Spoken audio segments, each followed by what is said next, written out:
Okay, we're going to reconvene the Brattleboro Select Board meeting. It's Tuesday, January 16th, 2024. John, was this meeting properly warned? Yes, Ian, it was properly warned. Great, thank you very much. To start off, I'll look to a motion to approve the minutes. I will move to approve the minutes from the last meeting. Question, there's two sets of minutes, do we do them Nope, jointly? you can just do them jointly. Because I wasn't at one of the one? meetings. I don't know if that makes a difference. Let me just first state the motion. So there's been a motion to approve the minutes of January 2nd, 2024 and January 5th, 2024. So the question was, do you want to just abstain, Franz? Yeah, that's fine. Okay. I'm not sure what the proper procedure is. So Yeah, I think the proper procedure is he can approve the minute, he can't approve minute meeting that he wasn't at. Yeah, I think that maybe, I also think that you probably could watch the recording of the meeting, and then if you thought that there were any errors in the minutes, you could indicate them. So should we take time for me to do that now? No, I think that's okay. I think that would be. So, are there any comments on the minutes from the 2nd and the 5th of 2024? No. No, on that side? Nope. Look to the public. I don't see any hands in room, and I don't see any hands on Zoom. And Patrick, we're getting the... Oh, is that our closed caption as well? Oh, yeah. Cool. I'm watching it happen as I'm talking. Great. Oh, boy. It's like a goldfish great. bowl. So in that case, there's no comment on that. So board, the motion is to approve the minutes of January 2nd and January 5th, 2024. All those in favor, please indicate with an aye. Aye. And all those opposed? Any abstentions? Abstention just means not voting.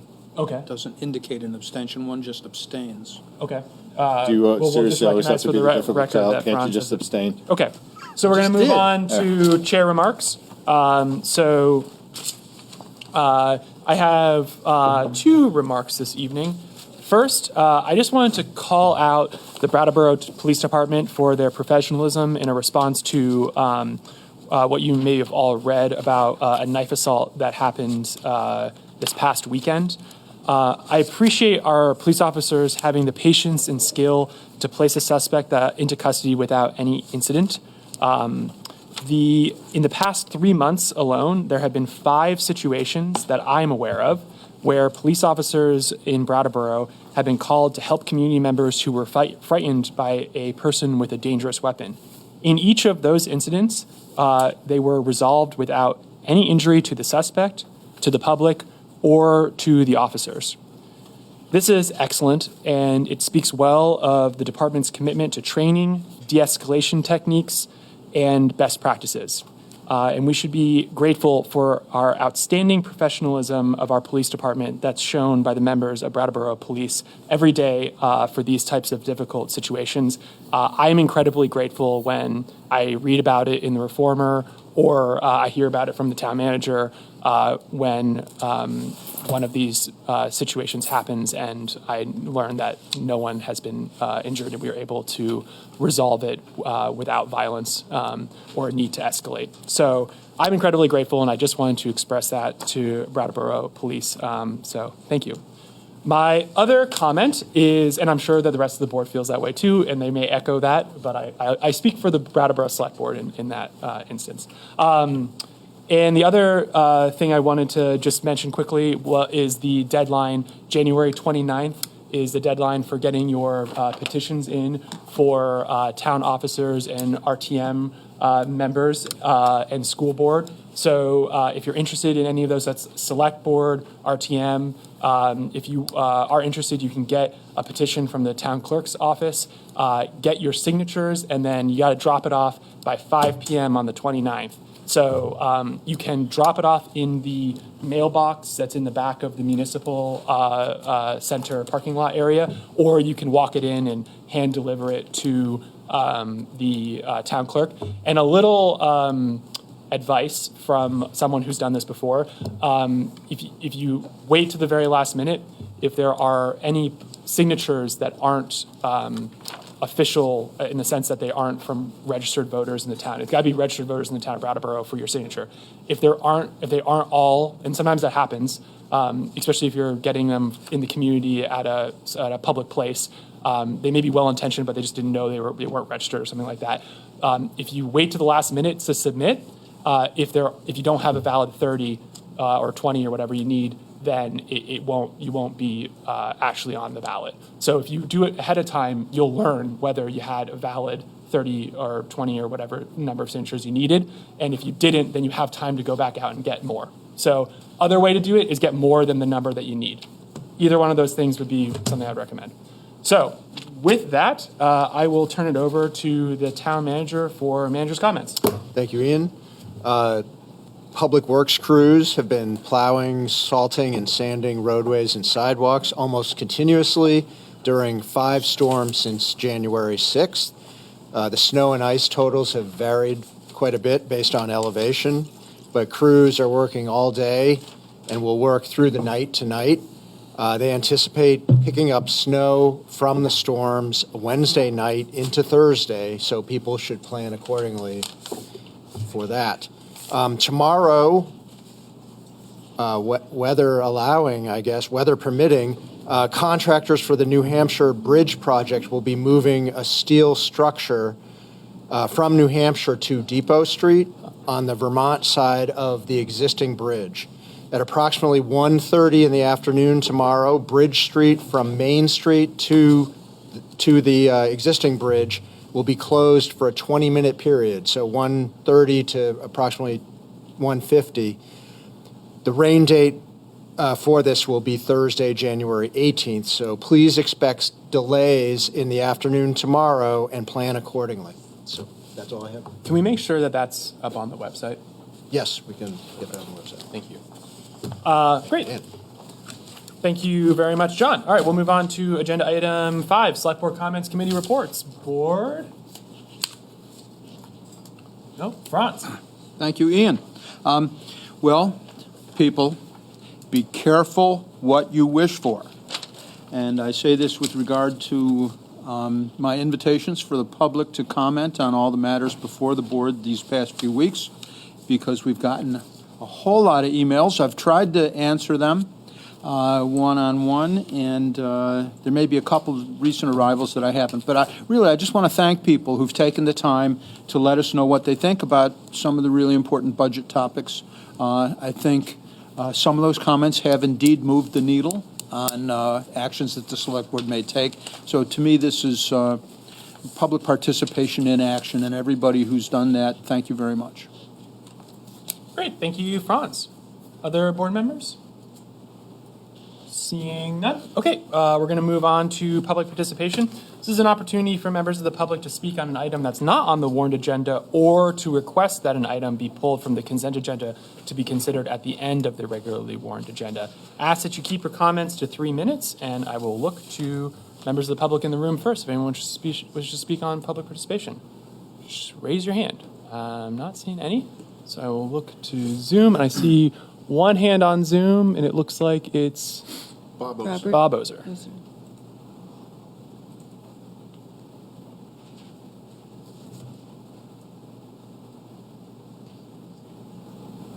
And I think I'm here.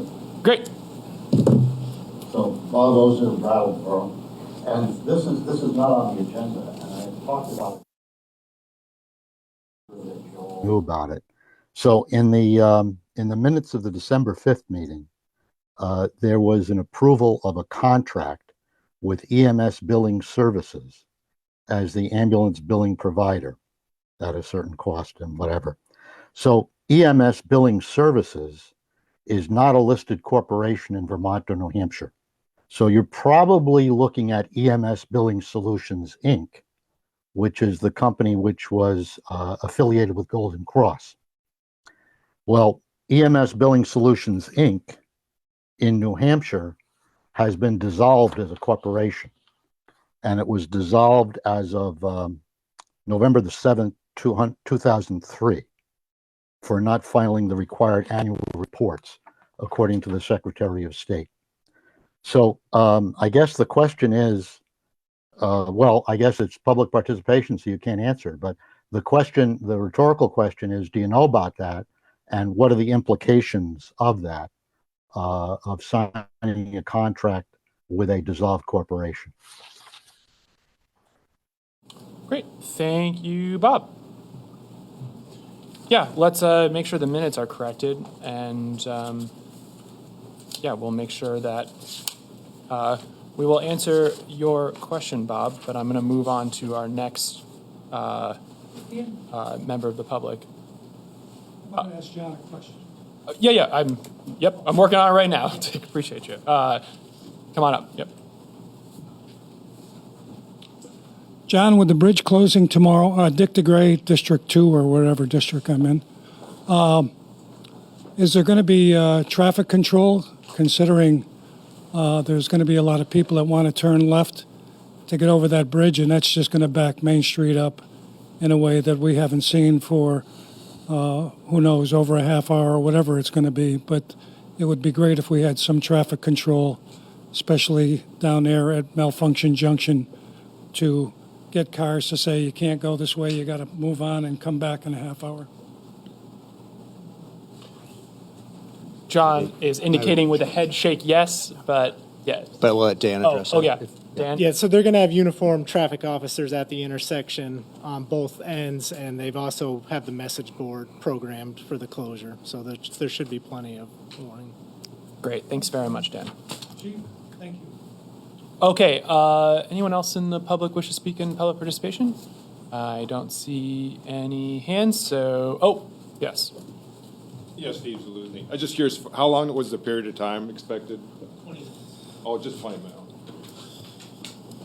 That was the period of time that street's going to be closed for moving. 20 minutes, just in case the mics didn't pick that up. Okay, not seeing any hands, so we're going to move on to agenda item 7, which is the consent agenda. We've got 3 items on the agenda tonight: the Brattleboro Love Crawl Special Event Permit, the 2024 Municipal Plant Grant, and the pre-bond issuance resolutions. I'm going to turn it over to John to give us a very brief summary of those 3. If the board approves the consent agenda, it will be approving 5 special event and catering permits for the Brattleboro Love Crawl on February 9th, which is an event that pairs Vermont brewers and distillers with downtown merchants who keep their stores open to shoppers during that evening. The board would also be approving and accepting a $45,000 municipal planning grant to help develop a Wyndham Region cultural plan. And finally, the board would be executing a resolution of necessity for issuing bonds for the Living Memorial Park improvements and the Phase 1 water system improvements. Great. Thank you very much, John. Board members, anyone wish to pull an item from the consent agenda this evening? Seeing none, I would take a motion. Liz. I move to accept the consent agenda as presented. Thank you very much, Liz. Board members, any further discussion? I'm just going to put out there that I'm going to have to abstain from this particular vote because I own a business that's involved in the permitting process. Yeah, and a very enjoyable moment for me to get to talk process. So when there's a conflict of interest like that, you don't, I guess you, per Franz's point earlier, you don't need to vote an abstention, but you do need to indicate that you have a conflict, not just abstain per our rules. And I don't really know how much detail you need to go into it, but I think that's sufficient. So yeah, you've got a business downtown, so one of these could impact you, and it makes sense to abstain from. Which is exactly why I said something. Cool, great, thank you very much. And I just use it as an opportunity to discuss it for a moment. So It's good. It's a learning moment. yeah, learning moment. Okay, so board members, no other discussion? Seeing none, all those in favor of approving the consent agenda as presented, please indicate with an aye. Aye. Aye. Thank you very much. That's going to carry 4-0 with 1 abstention.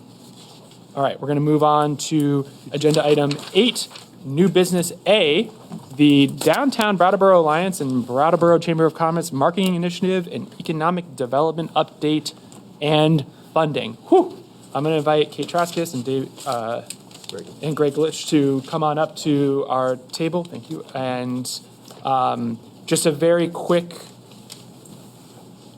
intro on my part is we had some conversation about sort of DBA in the kind of last month or so, and we were interested in getting an update and a little bit of a summary. It's been 5 years for the marketing initiative, and we thought that it would be a great opportunity to hear on that. And that's kind of also given an opportunity for, I guess, what you've seen in the backup material as a bit of a proposal. So I'm going to give you both an opportunity to speak both on the 5-year summary, and then also on kind of the proposal that you're bringing before the select board, which is in our backup material. And I'll hand it over to you.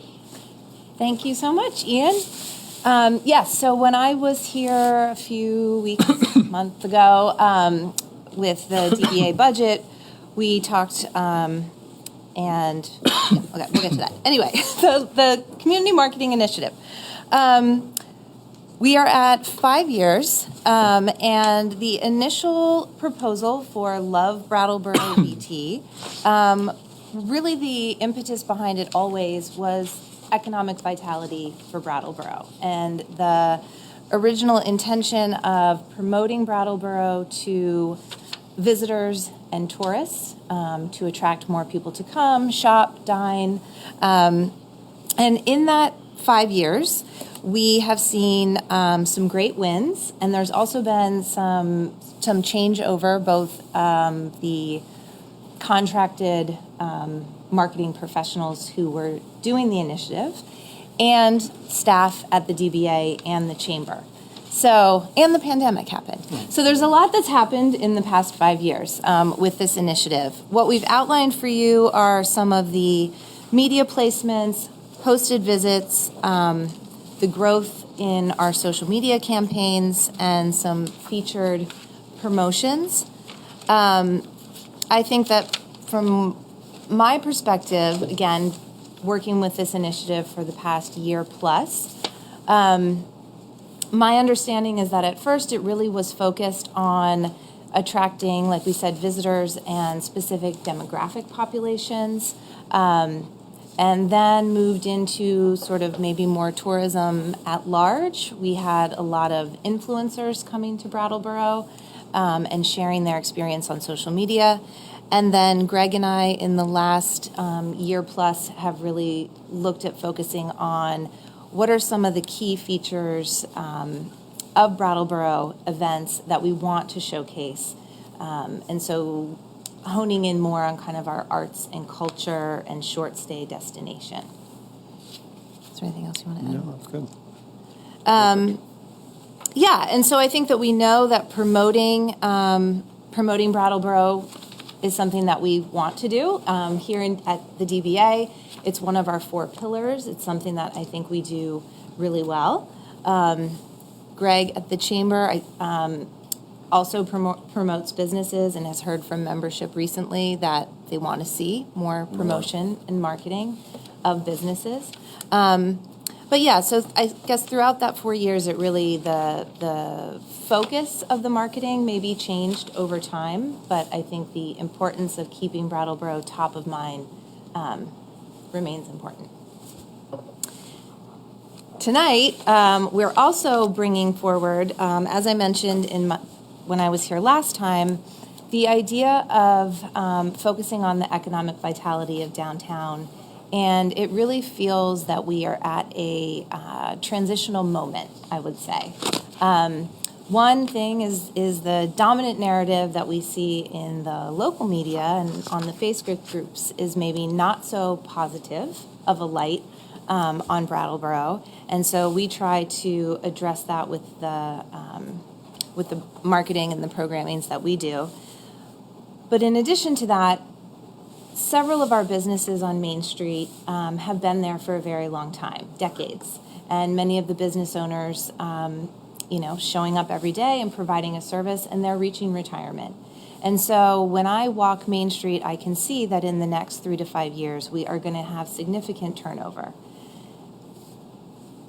We've also seen that some local folks have stepped up and taken over some of these businesses. We've seen new ownership through that transition, but what we would like to see is a more proactive approach to attracting business and retaining business in Brattleboro. So when I went to the downtown directors meeting in September, there's 24 downtowns across the state. All of the directors get together. Many of those communities have someone focused in economic development specifically for their town. That person might sit at the municipality or within the downtown organization or in some kind of committee function. But what I heard consistently is that having someone dedicated to looking at economic development yields significant returns in grant funding, in looking at incentivizing business and working with businesses on their own marketing or their own grant writing, zoning, infrastructure, the list goes on. And the person at the state who oversees the downtown program has said to me as well that Brattleboro typically is not well represented in when a lot of the grants go out. Brattleboro, we don't even apply. And so I think that speaks to capacity. I think Greg and I can both say that capacity is an issue for both of our organizations. While there's 1.5 at the DBA and 1 at the chamber, we serve hundreds of businesses. And so having someone, again, who would look at the economic landscape of Brattleboro right now and help us to strategize a way going forward. I think we were all not surprised, but when the Sam's closure happened, that was a big, I think, wake-up call for a lot of people. And so I think if we can be proactive and ahead of those conversations in communication earlier, working to try to attract, again, new business, that would go a long way. And I would add that we're not just looking to enhance the economic vitality of the downtown, but it's really Brattleboro writ large. We have Brattleboro North, Brattleboro West, South Brattleboro, if you will. And those are all areas that have suffered from economic problems from the pandemic and so forth, from various things have come into play. So we're really looking to support the economic dynamic qualities of the entire town, really. Can you go into a little detail on the specific asks tonight? Sure. So what we are proposing is to contract someone with expertise in community and economic development that would work with Greg and I to develop strategies, doing the research and analysis and working with stakeholders. Some of this will include more data collection. The DBA, we've already signed an agreement with a software that will enable us to better understand visitation using mobile cell data.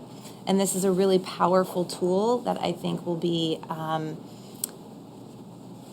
really powerful tool for the economic development coordinator, let's call them, as well. And then there is a marketing and communication piece to this also. So how are we promoting Brattleboro as the place to invest, as the place to come and do business? I think, businesses come where they are invited. And so we really need to be proactive in doing that and making sure that the environment that they step into is also welcoming and supportive. So what's outlined in this budget is fees for a contracted coordinator, more data collection and analysis money, as well as marketing and communication to support this role. And what's the total? The total is $80,000. Great. Thank you very much. Board, can I get a motion just to ground our conversation to start us off? Liz. I move to allocate $80,000 from the town's revolving loan fund to fund the Downtown Brattleboro Alliance and Chamber of Commerce Economic Development proposal as presented. Thank you very much, Liz. All right, Board. So questions and comments for our presenters. There are two elements to this motion, which I think are important that I'd like to note before the discussion begins. First is the amount. So prior to this request, we have allocated $45,000 to the marketing initiative. This is requesting $80,000 and for, as was presented, a different proposal for what that money would go towards. That's the first element. The second element is this motion would seek to move money from the revolving loan fund to fund this rather than from the general fund, I think, just to check that, which is why if you actually look at our proposed articles for RTM, this item is not on there, which it usually is, because if we were to use revolving loan fund monies, then it wouldn't be something that would go before RTM as an article. So I think those are both elements for our discussion this evening for consideration. The one thing I would just note is we had a fairly lengthy discussion about the revolving loan fund at one of our prior meetings, and a lot about what its purpose is. I believe that this 100% falls within what the purpose of that revolving loan fund for economic development. So I don't think that we need to get into whether it is something that can be taken out of the revolving loan fund legally. I think it definitely can. It's more of a question as to policy, whether it's the right thing to do. So on that, I will look for, and I think I see Daniel's hand first. Yeah, just a clarifying question before Yes. we proceed. And so if you could just confirm that you're not seeking funds for the marketing initiative? Well, it's, Okay. I mean, if the truth be known, we've been doing marketing through CMI for economic development. So we're not really changing the work that we're doing. We're just finding a different focus to work with. Instead of marketing directly to tourism, we'd be marketing for economic development, and that's where the person would come into play. Okay. Thanks. Okay. Other board members? Liz? Oh, go ahead. Well, I just wanted to clarify Daniel's clarification, but this is the total amount of money you're looking for is the 80,000. You're not also asking for the 45,000. Correct. Correct. As in past years. Thank you. Liz? Thank you. Okay, so thank you for coming. I think it's a great idea to recognize the reality that many of our shop owners are retiring, and they've earned their retirement, and this is a transitional period. And at the same time, because of the pandemic and because of the internet, our brick and mortar stores are changing their focus as well. And so there's a variety of adaptations that we need to learn and understand and apply to Brattleboro. And I think, the downtown and Brattleboro writ large really need this service, and I'm fully supportive. And I also think that there's a value in this contract experience, this expertise, rather than the municipality taking on more staff, because this service will be completed, and then we can understand whether it needs to go forward or what we can learn from it, what we can do. So I'm 100% in agreement that hiring this contracted expertise would be the way to go. And I thank you for thinking of it and having the vision that this is a need that our community has. Great. Thank you, Liz. Other board members? Franz?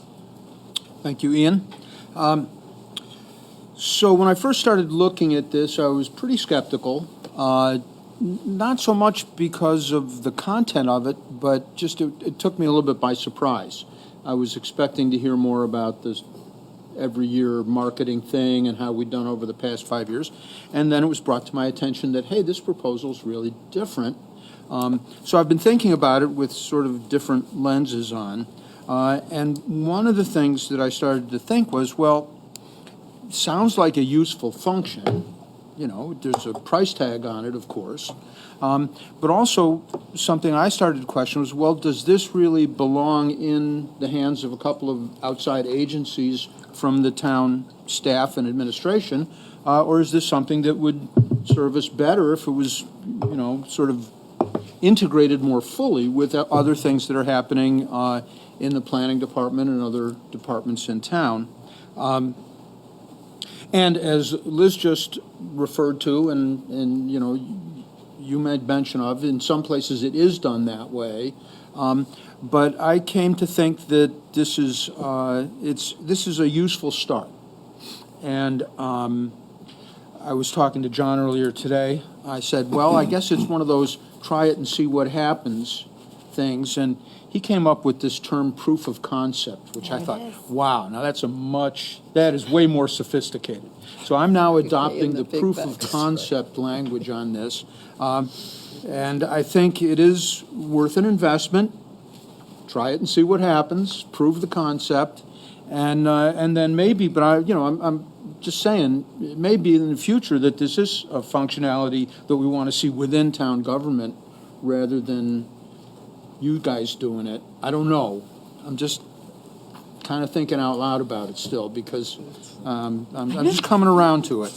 And so I intend to support this. I got to say, my other really important comment is you have 16 specific areas of focus for this 20-hour-a-week contract person. But you left off number 17, which is really great T-shirts. So I want to add that in there. And just, we'll see what happens. Keep our fingers crossed. Hope it works out. Great. Thank you, Franz. Peter? Sure. Yeah. Nobody understands the T-shirt comment. Just going to put that You're welcome. You're welcome, exactly. So here, Kate touched upon something that I've been saying for probably the better part of a quarter of a century, and business goes where business is invited, right? And if we're not inviting people in, they don't come in. If we're not constantly got our foot on the pedal and paying attention to things as they change, we'll just get left behind. I'm in full support of this position. I'm in full support of doing this. I think it is something that is critical for our town and our long-term plan. I'm also in favor of having the people who are responsible for doing this work responsible for this individual. So I think bringing it within the municipality will never be a good idea unless we plan on taking over the marketing of the municipality, which I don't think the municipality should do. There's a certain clarity that comes with some distance. The DBA, the chamber, give us that distance that we need. They have a feel for the landscape. Shop owners are more likely to talk to them before they talk to somebody at the municipality. So I like this whole thing as presented. So, great. Thank you very much, Peter. Yep. I'm going to, unless you've got... Yeah, I do. Okay. Thanks.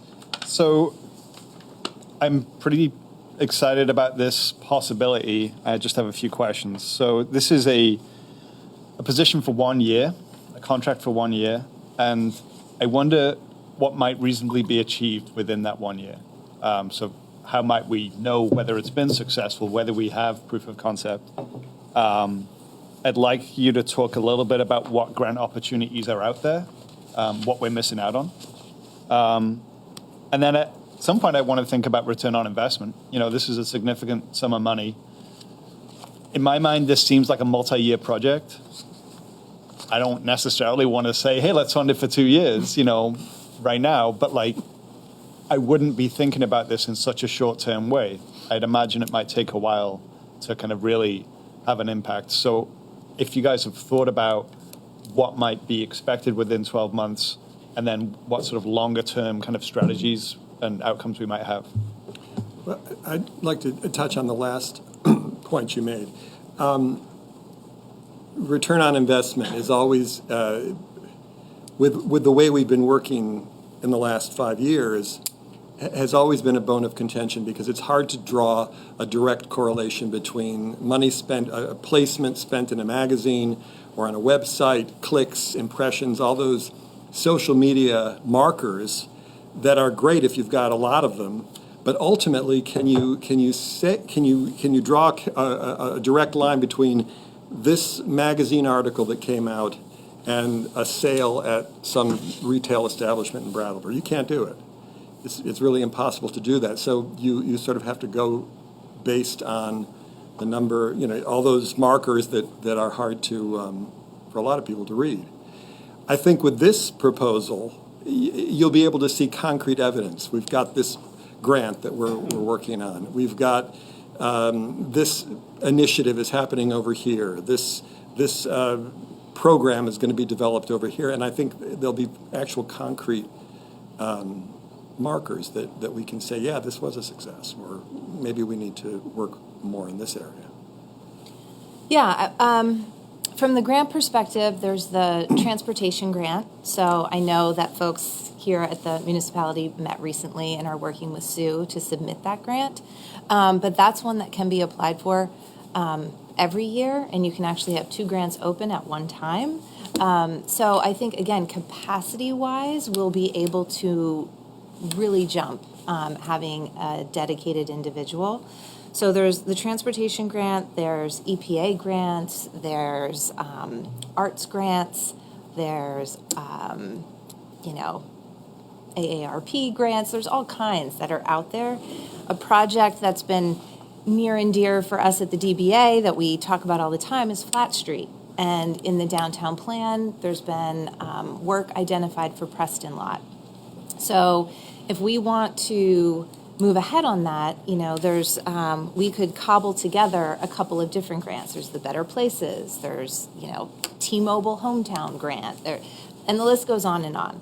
So that's one thing. Another thing is really building an entrepreneurial pipeline for Brattleboro. And so I think that, the pipeline program that the BDCC has been working on, like how do we then build from there into something that's Brattleboro specific? Doing, whether that be pitch competitions, and those are aligned with specific vacancies at storefronts downtown or otherwise, doing one-on-one with different business owners and having this person help them and counsel them through writing their own grant. I think there's a lot of ways that we can mark and look at success for this. Even doing an open house of available spaces for lease. There's different programs that I think will speak to Brattleboro as an opportunity for investment and business that will be tangible. And I agree with you that this is more than a year project. And so if we could commit to 2 years, I would take that for sure. But if we can get 1 year tonight, I'm happy. The point is that I think we really need this work to happen. And we'll obviously have to prioritize our list. Yeah. So that we can reach the ones that we feel are the most important and the most reachable. Adam, can I interrogate you for a moment on this? If you want to come up to the mic. So I'm kind of curious if you can speak to 2 things. First, in the proposal before the board, the Economic Development Coordinator would meet weekly with the town, the BDCC, and the DBA and the chamber. So I'm kind of curious. Was it what? Did I get it wrong? Yeah, read it. No. Oh, yeah. I think it's supposed to be It doesn't say weekly. weekly, yeah, with us. Oh, and then it would be reporting to the advisory team in writing or in person. Monthly. Yeah. Okay. So monthly with y'all. So I'm kind of curious to what you see your role in that. But then what I'm more curious about is, so some communities have this economic development coordinator as a part of the DBA or whatever that organization is, or it's within the municipality. Do you work with communities who have both models, and do you see, do you have a opinion on sort of what's successful in those other models that you see? Yeah, so we work with several towns that have economic development staff working within the town. Yeah. In some cases, they're employed by the municipality. In another case, they're a contract hire but work under the supervision of the municipal leadership. So, there's even hybrids within those models of how that functions. What we have found is in the communities that really invest in economic development, they continue to see benefits from that investment. So, there is more than enough work for everybody, even a probably overtaxed 20-hour position. It just reflects that there is that much to do. When we work with towns like Rockingham, Wilmington, Dover, those folks are investing in those positions and have their own set of objectives and criteria to measure the effectiveness. But without question, each of those communities sees the results of that. I'm here to also sort of just give support for this to the decision. It sounds like there is strong support, which is great. There's ways in which we work in those other communities that already have the staff that avoid any duplication or replication of services. It just strengthens the team. It strengthens the knowledge and understanding of what is economic development. Like, if you poll a group of people, you're going to get a lot of different answers what that is. And the more people we have educated and doing that work to really, try to grow that tax base and the vibrancy of the communities is needed. Excellent. Yeah. Thank you. Does that cover it? Yes, that does. Didn't say who this is. I mean, I Adam know who it Grunwald is. for. I know, but it's. Do you Oh, want to yeah, introduce for yourself? the record, sorry, Adam Grunwald, Executive Director of the Brattleboro Development Credit Corporation, former Director of Wilmington Downtown, in close partnership, really, understand the work and the challenges in trying to get this kind of thing going. And, capacity is expensive. This seems like a great hybrid way to get there. And I suspect years from now we'll be saying, proof of concept and how do we invest more because the return is worth it. Excellent. Thank you very much, you. Adam. Really appreciate it. All right, board, other questions or comments before Peter? Yeah, I'm going to so- turn it over to the public. I just, I kind of want to point out, I think in this day and age, as people who are employed to do jobs, we don't get to do just one job and do it well anymore. I think, Franz, you pointed out that there were 16 things on this list, and I'm sure if I sat down privately one-on-one with Kate or Greg and we went through their day, they'd probably do 50 different things in a day. But so they don't get to focus on just this kind of work. So I just kind of want to point out that the one person that would get to focus on this kind of work would be a consultant, because that's strictly what they're being hired to do. And that, in a long term and in a short term, will yield immediate results. They'll be able to identify grants. We're into an age of what I like to call spreadsheet marketing, where metrics come in and they come flying in, and we know exactly what might be working and changing things on the fly. And so, I think, again, I'm just bolstering my support for this project and this plan. Great. Thank you, Peter. Any other board members? I'm curious, before I turn it over to the public, is there any interest in amending this motion to do it for 2 years? I think we haven't had much discussion on where the source of income is coming from this, which is the revolving loan fund. And there, in my opinion, and this is probably not everyone's opinion, in my opinion, that's not really something that we need to look at on a yearly, right? If we're talking about economic development, that's something that is not a year project, right? The reason it's been a year thing is because it's always been coming out of it's been coming out of the general fund, and it's been something approved by RTM, which happens every year. And I would urge the board to rid yourself of that as an element of your consideration for this, and to consider how important it is to invest in this area of the town. And we're hearing from people who are experts in this that it's incredibly important, it's going to yield results, and it's going to take more than a year. So why not fund it for 2 years, 160, come out of the revolving loan fund, give them the time they need to really show the proof of concept. It's certainly within what the revolving loan fund's for, and we'll even have more to show for it after 2 years. So I was going to actually ask if that was a possibility, so thank you for eliminating that question.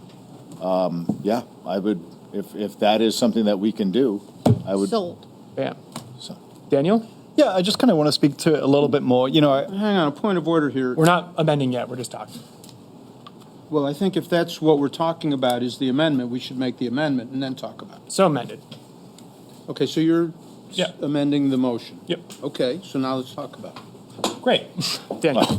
Well, thanks, Franz, but we were doing that All right. anyway. Okay. Yeah, I mean, when I first read about it, attracting a good contractor for this kind of work when your contractor's wages are paid by the vagaries of decisions made by people sitting here might make things a little more challenging. Also, like planning, if you have to show results in 12 months and you just got hired, you've really got like 9 months, and that's not very much time. And so I thought like 2 years might actually give it a better start. There's also funding something for 2 years when you have no idea whether it's going to be successful is a little bit of a roll of the dice. But we will have economic development needs in this town in 2 years' time. We will have them in 5 years' time, in 10 years' time. And so, yeah, I think 2 years is a nice little bet to place on this project. And you and I will be around to see how it goes. Good on you, Ian. Good Excellent. idea. I'd like to hear from the public before we even vote on the amendment. So I'll look for members of the public who wish to speak. I see Dick's hand up. Yep, all right. I'm sorry to make you stand up. That's all right. I wonder if there's a way we could amend that. And better than the last time I was here. I do have some concerns about this. It's not that I'm opposed to it, but when I look at 20 hours a week, and then I go and I look at this list, I have a huge concern. Now, expanding it to 2 years, I'm not sure if that alleviates any of that, but how much work are you going to get done in 20 hours a week? So that's a huge concern that I think you should consider.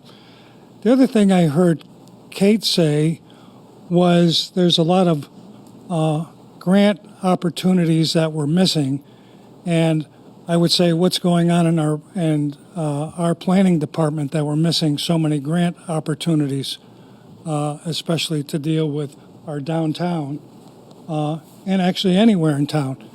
And I'm also concerned when you talk about this being a whole town economic development person, that it's going to fall under the auspices of a downtown group, although Greg certainly is affiliated with businesses all over, but Kate is strictly the downtown district. And I'm not sure if this wouldn't be better in some other hands. And number 6 here, it says work with businesses within the town and encourage them to expand their businesses, as well as recruit out-of-town businesses to expand to Brattleboro. In all the years that BAB/DBA has been with us, I do not believe that they have recruited one business. And I don't say that as a negative, it's just factual. And actually, I don't think BDCC is recruiting businesses to town. But what they are very good at, and Adam, you can correct me if I'm wrong, what they are very good at is when businesses are looking for a place to come to and they contact BDCC, they are very good. And when we worked with BDCC before your time, when Commonwealth Yogurt, which was the biggest expansion of jobs in Brattleboro in the past 25 years, BDCC was essential in that. So I'm not knocking them. They don't go out and recruit businesses, do you, Adam? No, you have no marketing for that. So I don't see an economic development coordinator recruiting businesses for downtown. Now, they certainly probably can help, but they're not going to go out. The investment capital in someone's pocket that says, I have the right mousetrap, and I think if I open up a business in Brattleboro, I can be successful. That's what happens with new creation of new business. It's not somebody going out and say, hey, Dick, why don't you open up a business? And if you put something on Instagram or Facebook and you said, what kind of business do we need in Brattleboro, you get 100 different answers, correct? So Just going to ask you to wrap I up. do have concerns. I doubt if anybody's going to change their mind. And it's not like I'm opposed to this, but I still think it needs a little bit of more fine tuning. And the other huge concern I have is when you give up the 1% money, that I was part of the group that fought hard to get that for marketing Brattleboro. And I'm not crazy about what the initiatives that they have done in the past 5 years, but I always kept my mouth shut. And once that's given up, and it's not certainly on the warning, so that plan was already conceived that we're not going to go after that money, I think you should still use that money to try to recruit businesses marketing to Brattleboro. I think that's still essential. Okay, thank you very much, Dick. I don't see any hands on Zoom, but we had one other hand. Yeah, I really think it is a good idea. I think it's something that should help the town. I just want to mention, though, there are a lot of people that don't come to Brattleboro because of the major issue with drugs and crime. And so that's something that really is just as important to solve here, you know. And hopefully that effort will continue in that area and make improvement in that area. And that's, you know, something that's going to happen also. Can you just identify yourself for the record? Yeah, Steve Zaluzny. Thank you very much, Yeah. Steve. Appreciate it. Okay. Any other? Yeah, Adam. Adam Granault. You know, if this is considered and approved, the larger amount really allows for a lot of leverage.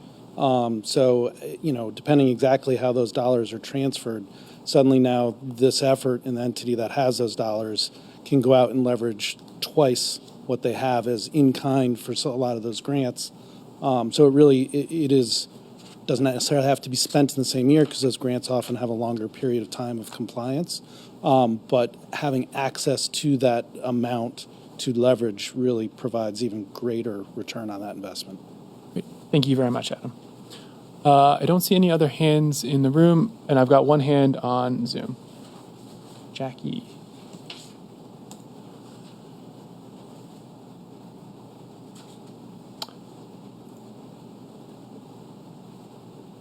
Jackie? There. Yep. There we go. I'm wondering if this company has. Sure, I'm Jackie Reese. Great. Is that enough? Okay. Yep, good. Okay. So I'm wondering if this company has any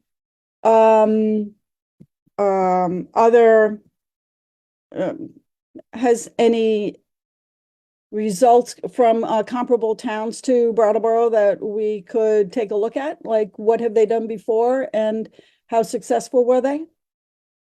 Thank you very much, Jackie.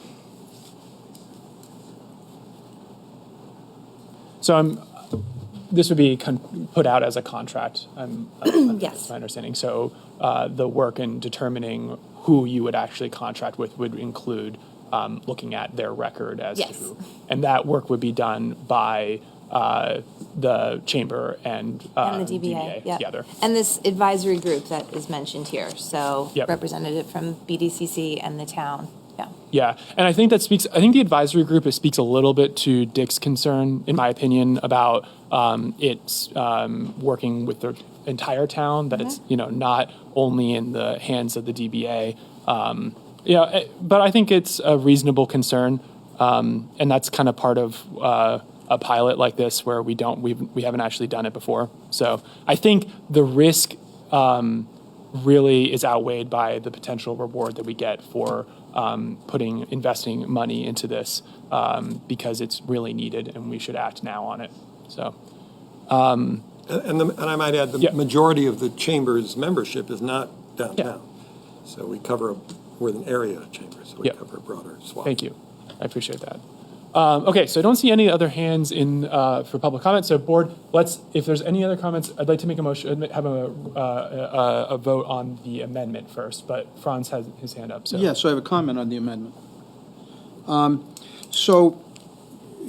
get it, the idea that it's really a 2-year thing, not a 1-year thing, and there's reasons for that have been well expressed. My reservation is the cost. That for the $80,000, we're getting a half-time person. Then there's some other stuff thrown in terms of tools that the person will need in order to do the job. But one of my reasons for thinking that it belongs within the town is that for that same amount of money, or maybe a little more, we could get a full-time person to do it. So I'm not absolutely convinced that this is the right model for how to fulfill this functionality. So I just want to say that maybe it's reasonable to do it as a one-year thing and as a proof of concept. Maybe not.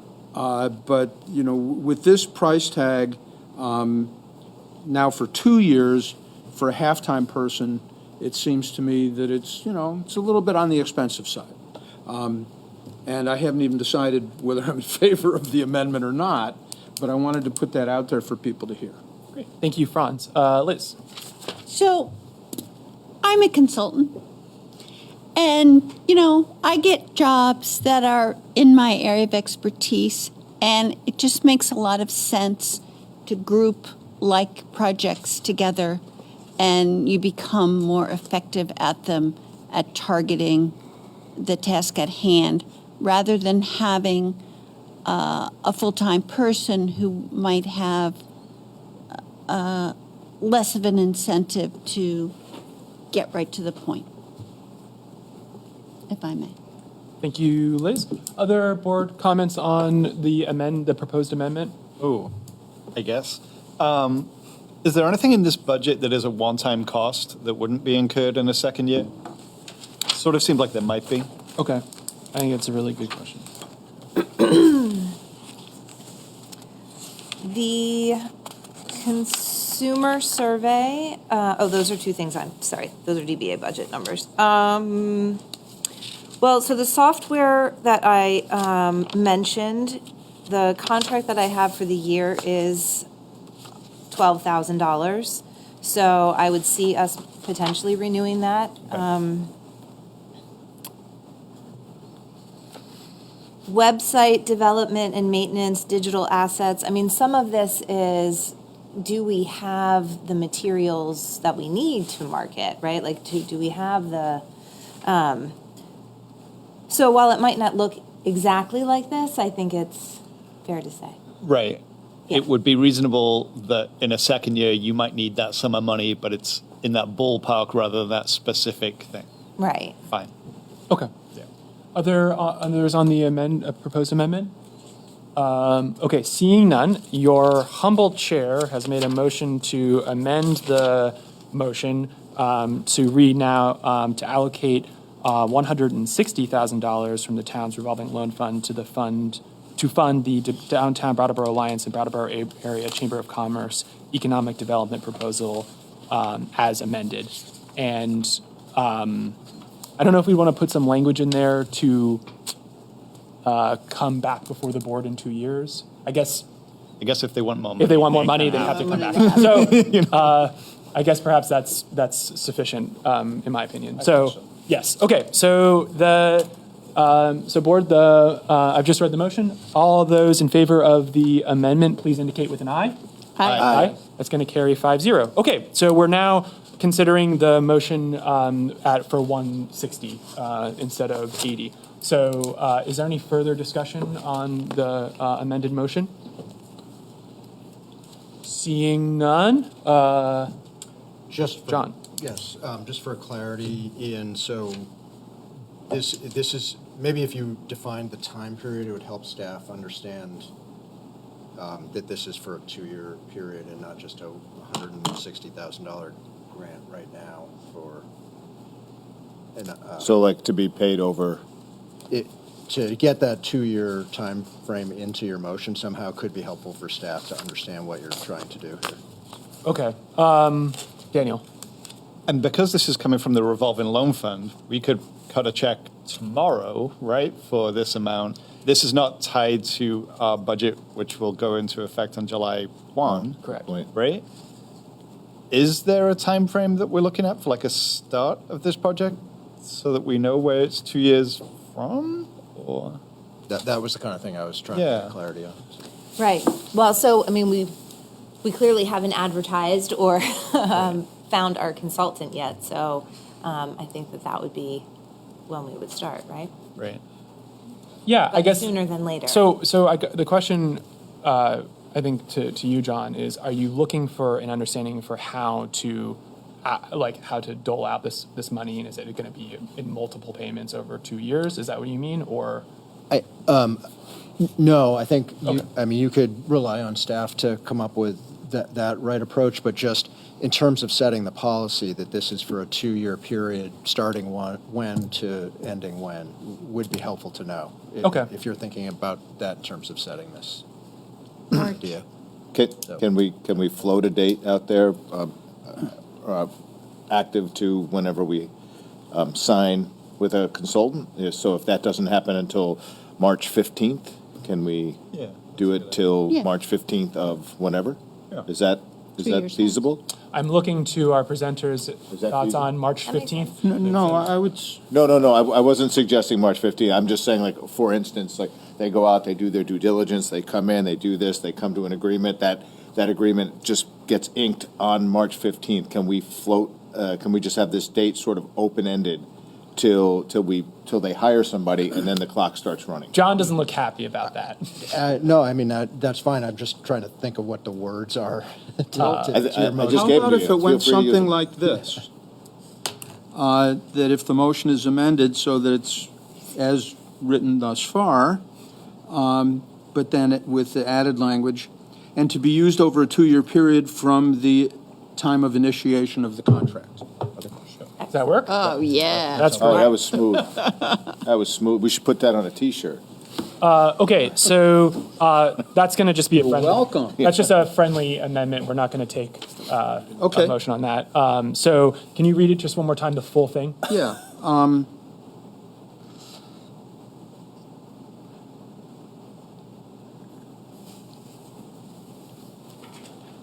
To allocate one Is the answer to that question? to allocate $160,000 from the town's revolving loan fund to fund the Downtown Brattleboro Alliance and Brattleboro Area Chamber of Commerce Economic Development Proposal as amended, and to be used over a 2-year period from the time of initiation of the contract. Excellent. All right, board, you've heard the motion. Any further discussion? Seeing none, all those in favor, please indicate with an aye. Aye. Aye. That's going to carry 5-0. All right. Thank you very much. Really appreciate it. Thank you very much. Yeah, and I really look forward to seeing the many benefits that come from this investment the town is giving. So do we. So do we. Thank Excellent. you so much. Thank you. With dollar signs attached. Got it. All right, board, we're going to move on to agenda item 8B, which is to potentially approve the select board budgets. I'm going to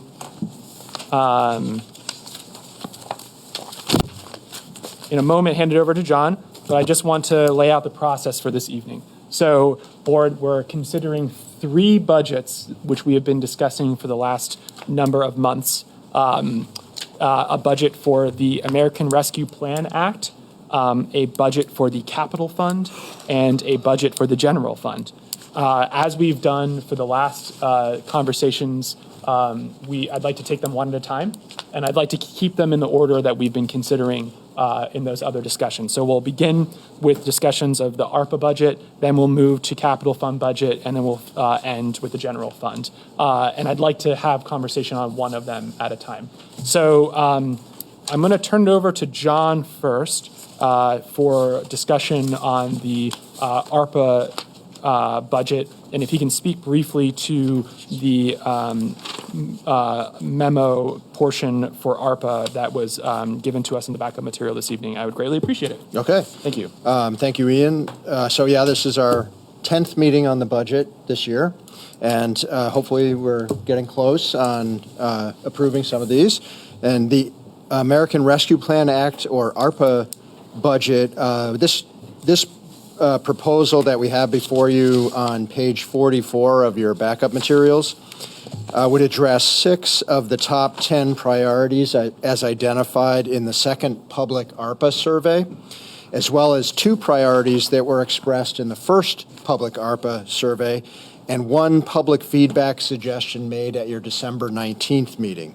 It would also incorporate the Select Board's remaining FY25 capital fund alternates, while thereby keeping the tax rate down over the next fiscal year while responsibly meeting critical capital needs. So if you look at the 13 projects on page 44, there have been some modifications to these as described, and also in some cases the costs, based on the feedback from you at your September 19th meeting, and also based on cost and feasibility understandings developed by staff. I'm happy to go into detail on those if you wish, but essentially and I should also say that these are put in a ranked order based on our feedback from you. So if you read this table going down, you'll see the project description. You'll see if there was an original estimated cost, it may have changed through your discussions. That would be in the third column. The fourth column is the updated estimated cost, or what is actually being proposed as the budget for that project. And then on the far right column is the cumulative cost. So as you read down, we're trying to get to 1.38 million, which is if you do all 13 of these projects in priority order. So the first one is the Trail Connection Scoping Study, which we had a good conversation about on December 19th. The focus here is shifted more to the idea of the whetstone pathway and developing that as a focal point for trail connections in the town, as well as doing additional research on other key trail connections that may be identified. And the things that this project would do for $120,000 is to understand ownership, develop costs, and also understand environmental constraints, moving this to the next stage, particularly for the whetstone pathway, but also potentially for other key connections. The second item is the item that came up during your December 19th meeting from the public, and that was the idea of matching funds for the Walk Bike Action Plan. And this is at a cost of $300,000. We have expanded the project description to also talk about other pedestrian initiatives. So there may be things that weren't quite in the Walk Bike Action Plan, but are in the same vein as that to increase the pedestrian abilities in town. The third item is design of the intersection at Guilford Street and Western Ave, which you had talked about before. And there was some lack of clarity around what we might actually do here, so the focus has shifted just to design at $50,000. The next 5 items are from your capital fund alternates list: replacing a dispatch console, an HVAC control, doing the Green and High Street intersection construction, relocating the salt and sand shed, and doing the retaining wall repair at Brannan Street. The 9th item on the list is something that you brought up at the December 19th meeting, which is what could we do to make the leased space at the transportation center habitable and free of water. So this proposal would cover 3 projects to do that: an HVAC repair, water barrier membrane, and interior moisture remediation. Then we have 2 items that came up at your last meeting, which were pulled from the first ARPA public survey, and those were doing something about the condition of bus shelters in town and doing something for pickleball courts. For the bus shelters, we got an estimate to take the poorest 6 bus shelters that the town owns and bring them up to much better condition, removing rotted pieces, repairing the metal frames, and replacing the glass. $22,000. The pickleball proposal, we had a conversation about that at staff. We really are unclear about a location for this, so it was difficult to put a dollar amount on what construction might be for this. So we wanted to come back to you and propose for this ARPA list a $30,000 design, basically alternative study that would do community engagement, that would define a program, find a site, and develop site-specific construction drawings and be ready to roll if you wanted to move forward with a pickleball project in FY26. Finally, the balance, the remaining $63,000, we would propose to put towards additional sidewalk repair. We have in the base budget, I believe it's $150,000 for sidewalk repair, and this would bring our sidewalks, which are badly in need of repair. I got served by the sheriff today on another sidewalk issue. So that would bring it to a total of $213,000 in FY25. So that is the list on the proposed ARPA budget. I think this does a lot of really good things, and give to you for consideration. Excellent. Yeah. Thank you very much, John. Let's get board a motion to start out the conversation. Daniel. I move to approve the FY25 American Rescue Plan Act ARPA budget as presented. And I would like to speak to it. Yes, absolutely. Go ahead, Daniel. Thanks so much. So when we first got the ARPA money, it seemed like a massive chunk of cash that could be transformative. And when I look at this budget, I feel somewhat kind of like, oh, it didn't turn out to be quite as transformative as I dreamed. And upon reflection, that sort of initial kind of like feeling of disappointment is somewhat diminished. I actually think that this puts into motion quite a lot of good kind of preparatory work needed in order to help future select boards, continue to make Brattleboro a really great place to live. I think that some of the capital fund alternatives that we weren't able to fund through our regular capital fund project are well served by doing this. So I don't know, I've made peace with it, I guess is what I'm trying to say. I am pretty disappointed that, the public bathrooms that were identified as a high priority in the public survey are not something that this board is willing to support through this budget. If we could change our mind around a compromise on that tonight, that would be serving the public well, I think. So I just want to kind of lay that out there. But after my initial kind of like, I'm okay with it. Great. Thank you, Daniel. Liz. I have a different take on that. I just think it's interesting that Daniel spoke to that because there are actually some transformative things. The ambulances, we should remember, are a part of that, and I think that will be a transformative good for the town. And also within this broader conversation is the transfer of the UDAG money to the revolving loan fund, which allows some things that were on top of the public list for ARPA to be done under different auspices, which I think is a good.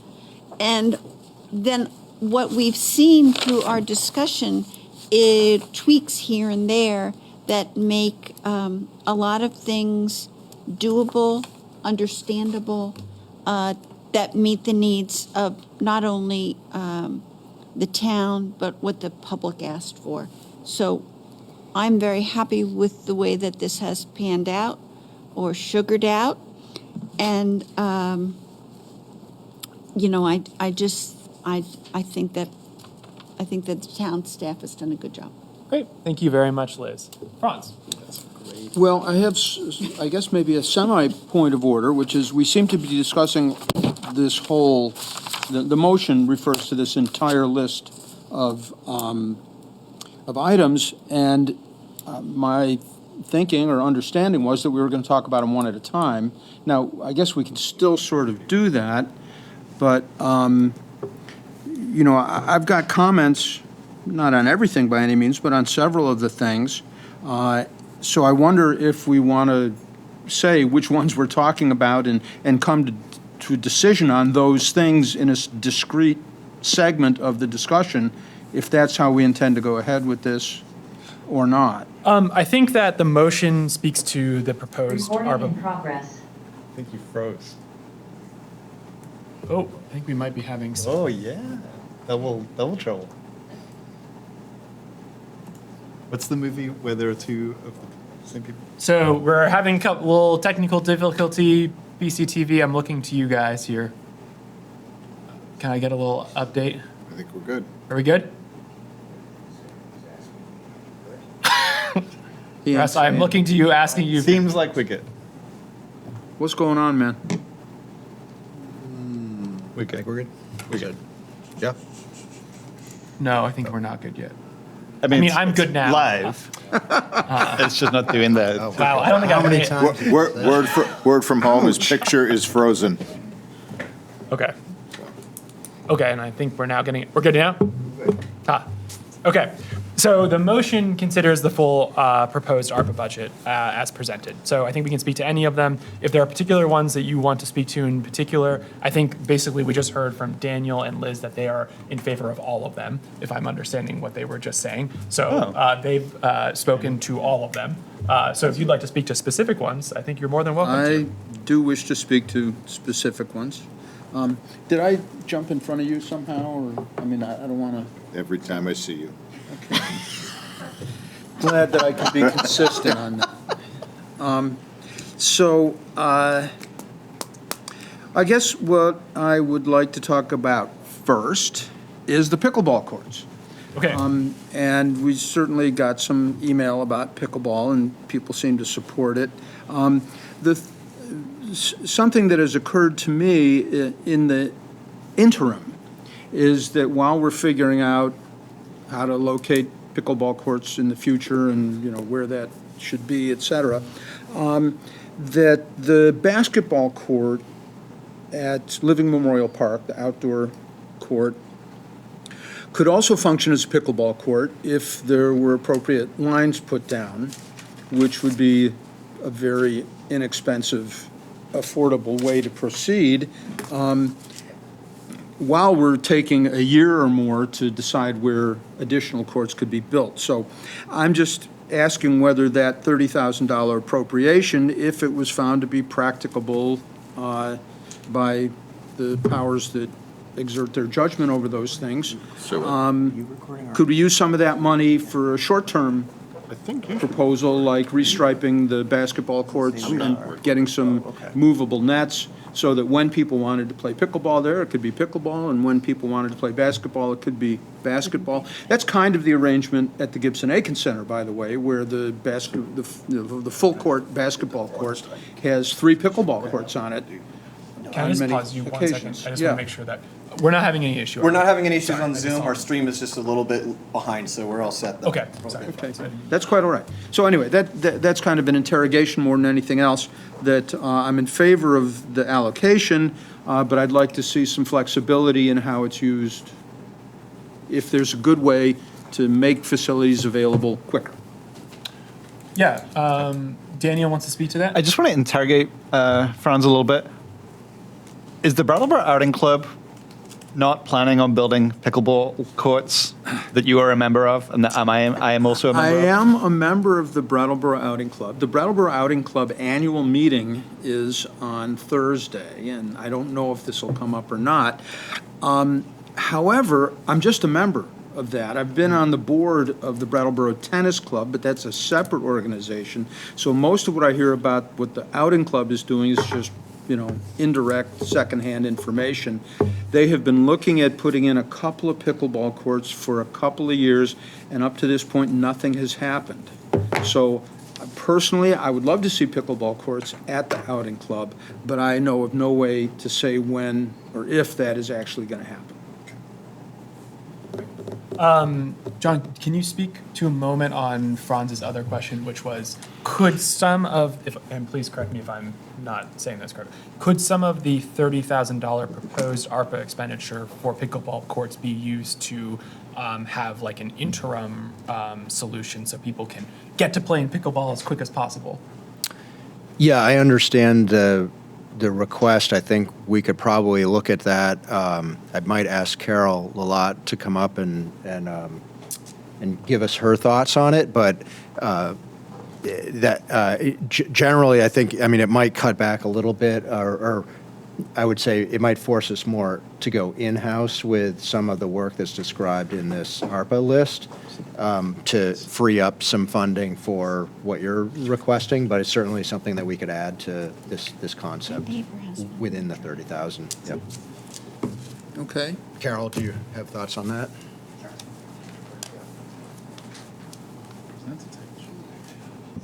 Certainly, we can take a look at the basketball court at Living Memorial. Currently at Living Memorial, we have the 2 tennis courts that are also marked out as 4 pickleball courts. And we have a storage bin that has 4 pickleball nets, that come in and out each day. Matter of fact, we have a very active program that takes place there Monday through Friday, between the hours of 9 and 12 during the spring, summer, fall months.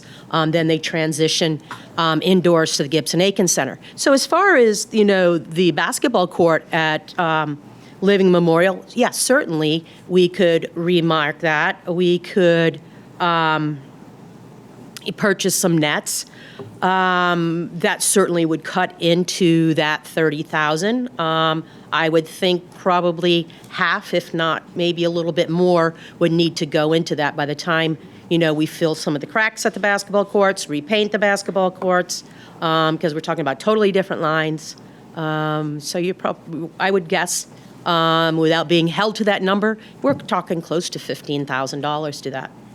I'm just going to interrupt this. We're still having an issue with BCTV. So I'm going to we're going to recess the select board meeting for like 5 minutes and give them an opportunity to fix this, and then we'll come back. So 5 minutes, we'll be back in just quarter of. Great, thank you.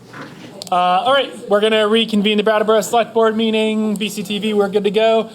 This gives me an opportunity just to quickly say a great thank you to BCTV for all the work that you all do. We really appreciate it. You help push all of this important work and information out to the community. So thank you.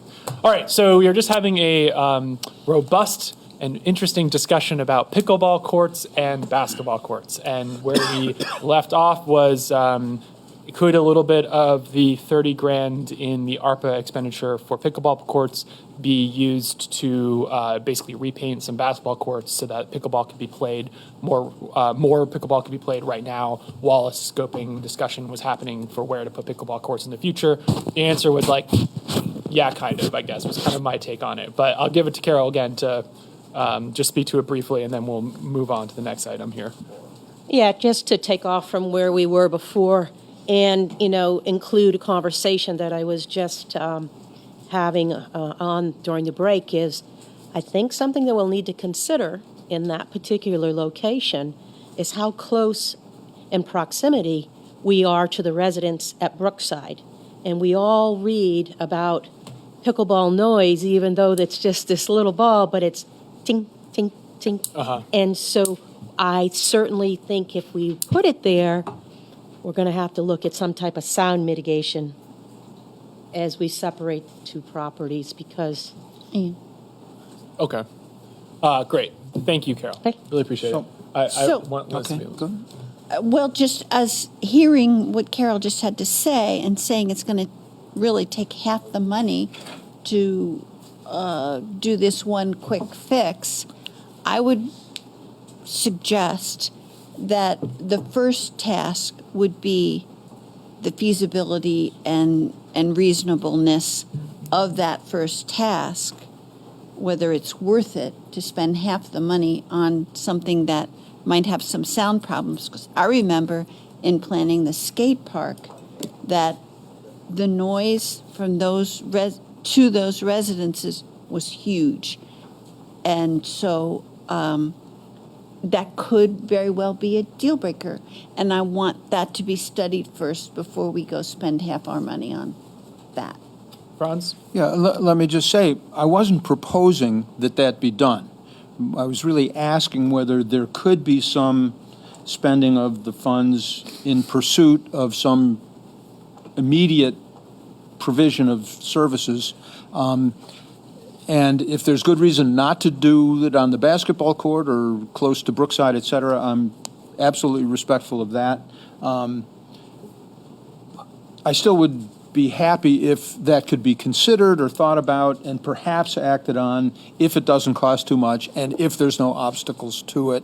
But that's all I have to say about it. I have a suggestion, which would be to put in the language for 11 to just include basically, and also potential use for immediate, pickleball. Immediate usage. Immediate usage for a interim pickleball solution, should staff find it to be economically reasonable, with the idea that the 30 grand really is for just making a consideration for a real pickleball court somewhere. So give it to staff discretion, which I think is important to do when they are the expertise in this. But understanding that the board's really, the purpose of this $30,000 is to do the actual pickleball court consideration. But should there be some money available within that to alleviate the pressure on the courts right now, all the better. Thoughts on that as a? Was that an amendment? It's not. I'm not necessarily amending it. Because I was going to try to write all that down. But Daniel. Yep. Thank you.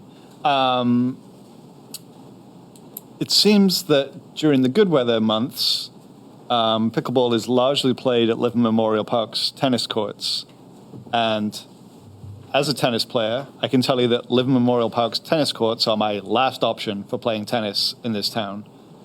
Some of that is privilege, right? There are 2 clubs that tennis players can be members of. The Brattleboro Outing Club, which has 6 clay courts on Cedar Street and is reasonably affordable. And then there's an indoor club that's less affordable and less available. But there's also 6 courts at the high school that people use a lot during the summertime. There's a high school program that has a particular schedule, but those courts are well utilized by the general public as well. And so I was kind of wondering about, are there things that can be done program-wise that could allow for more pickleball usage at the tennis courts at Memorial Park? Not in a kind of we need to resurface those courts, but just it sounds like there are people that really want to play that sport that are struggling to get on a court. I don't know, maybe Carol, if you were able to speak to any of that. I think what I'm sort of saying is, yes, let's do this study, and also let's seek to find ways to improve our capacity for this popular and growing sport that enhances the quality of life in Brattleboro. Yeah, that's basically what I think. Okay. I just want to put it out there that if there's some way to make things happen quicker, let's take a look at it. If that's good with you, Carol, thumbs up, great. One of the things I really enjoy about being on the Brattleboro Selectboard is how long we can spend talking about pickleball. It's great. Yeah. It's very It's about quality of life. Okay, so can we, if it's agreeable, board, if I've got head nods, I'd like to just have that language be amended in here, and we'll continue discussion on the motion. It's just an understanding. I don't even have language in mind. I just want it to be thought about. Okay. Okay, cool. Franz, I want to make sure Peter has an opportunity to speak, but you had other items you wanted to discuss? Yeah. Okay. I'll wait my turn. Okay. Peter, did you have other items you want to speak to, or just generally the proposed ARPA fund budget? I'm pretty good with this as proposed. If we're just because I don't think we've heard the word pickleball enough tonight, is it, just throwing it out there, kill it right here if you want to, but is it possible, with all the people that have written to me and to this board as a whole, is it possible to engage them into doing this work and being allowed to take that $30,000 and move that to another project? What? I'm trying to say is, can we get community engagement to do this work? I think that the problem isn't where to play when the weather's nice. I think the problem is to play where the weather's bad. correct? I thought there was more demand when the weather's nice, in both cases, Okay. than exists. As I said, we'll kill it right here then.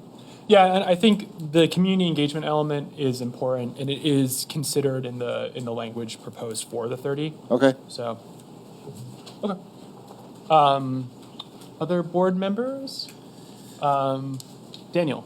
This is not about these 13 items, but Liz alluded to it. There are 4 possible next steps. Are we considering that stuff in this moment or not? John? No, I thought those would be things we would bring back to you if we're getting some head nods about the direction or the suggestions there. Well, we haven't even really talked about them, so. Yeah, I'd like to. And it doesn't have to be tonight. Yeah. Yeah, I think what I'm like to do right now is just consider the proposed ARPA budget for the moment. So, Franz, you had? Yeah, I got a couple more. Great. One is actually from the 4 things that we're not allowed to talk about, because the issue of public restrooms has already come up, and I think it's really important. I don't have an idea of an amount of money to spend on it. I'm not saying it should be in the budget at this time, but I want to reiterate my thinking that I think that's an important thing that we should be looking at, that we shouldn't be waiting, and that we really should do some kind of needs assessment, some kind of resource assessment of what's already in place, how we can maximize the use of those resources, and then what additional steps we might need to take beyond that. So I just want to put my marker down again as saying that that is really important for the town of Brattleboro in many, many ways. And we should be looking at the disparate parts of our community who need access to public restrooms in different ways at different times, and that all those needs are being met. So I really want that to happen. I don't see it as a budgetary item at this point, but I see it as something for us to focus on in the near future. Okay. Having said that, the really big thing I'm concerned with is it's actually items 2 and 3 in the ARPA budget list, those being the walk-bike action plan and the improvement of the intersection at the Creamery Bridge. And I'm going to have to make a little bit of a speech here, starting out by saying that I think the walk-bike action plan is very important. I think this budget should include consideration of the important items identified in the walk-bike action plan, and then say that I do not support putting $300,000 aside for future needed matching funds. And the reason I don't support it is that I think there's even more important stuff that we need to do right now in accordance with the walk-bike action plan, also in accordance with the priorities of the Traffic Safety Committee and many people who I've spoken to in the community, which is that we should address the William Street Western Avenue intersection, which I think is unsafe, flat out dangerous, invites some real tragedy to happen in our community. It happened in Bellows Falls, it can happen here. And, I think everybody I talk to says that is the number one safety hazard in the public infrastructure area of Brattleboro. And it's long been identified as such. Traffic safety has it as their number one priority. The walk-bike action plan has it as their number one priority for real projects, not just lane striping and stuff like that, but really doing something about infrastructure. And there's $400,000 in the current year budget to address where the road caved in on William Street. And in the 5-year capital plan, there's $400,000 in the fiscal year 25 budget proposed specifically for that project. And I think it's time that we do it. We have not been successful in getting grant funding to do it. It would be nice if we had, but we didn't. And I just don't think we can let it sit there. So respecting the walk, bike, action plan and the desires of people for us to make a real commitment to it now with the ARPA funds, I think a better way to do that is by devoting that money to taking care of this pressing infrastructure, safety-related need that has long been identified as a priority for the town. We haven't been able to do it yet. I think we need to do it now. So I would propose rolling the two items, items 2 and 3, into one item where we look at the stretch of road from Creamery Bridge to the William Street intersection and figure out what's the right thing to do there. There's a lot of possibilities. I recognize that it's going to take some time and resources to do that. You know, is there a light needed? Is there just a three-way stop needed somewhere? Is there, you know, do we rebuild one intersection or the other? I mean, there's a lot to go over there, but I think that's where this money should go, is to fixing that problem. Okay, great. Franz, are you making a motion, or do you? Yeah, I guess I'd be amending the motion to, I guess I'll have to work on the wording a little bit, but to improve the intersection, at the intersections at Creamery Bridge, William Street, and Western Avenue, create a plan and implement it. And do we have a number, John, for what that would look like? Well, did I hear, Franz, you were saying combine those three? I would combine those two. 350,000. Okay. That seems what's available, yeah. Okay. Great. And I'd love to hear, I know, I'm sure the Public Works fellows have some thoughts about this. I know there's money in this year's budget, correct? I'm not sure when and how that's slated to be used and how that would relate to extending that project somehow. So anyway, that's what I'd like to put on the table. Great. Thank you, Franz. Board, Liz.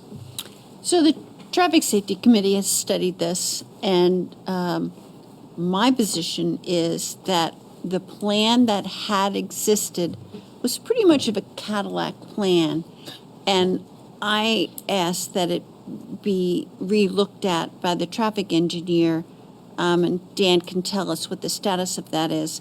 But I also think it's important to get commitments from the deli as to what their participation is, and to understand, from whether there's alternatives and so forth. And so that is currently wending its way through the process of engineering and public works and the traffic safety. And I see it as a separate and distinct action from what we're talking about here. And if it's already in the capital budget, and we don't really know what the value engineering on those plans will bring, I'm not ready to commit to that on this budget. Great. Thank you, Liz. Other board members want to speak to this? Daniel. I agree with what Liz said. Yeah, I understand where you're coming from. I think that a lot of the principle behind this stuff, the stuff that I wasn't that excited about, right, is like good planning to inform future infrastructure.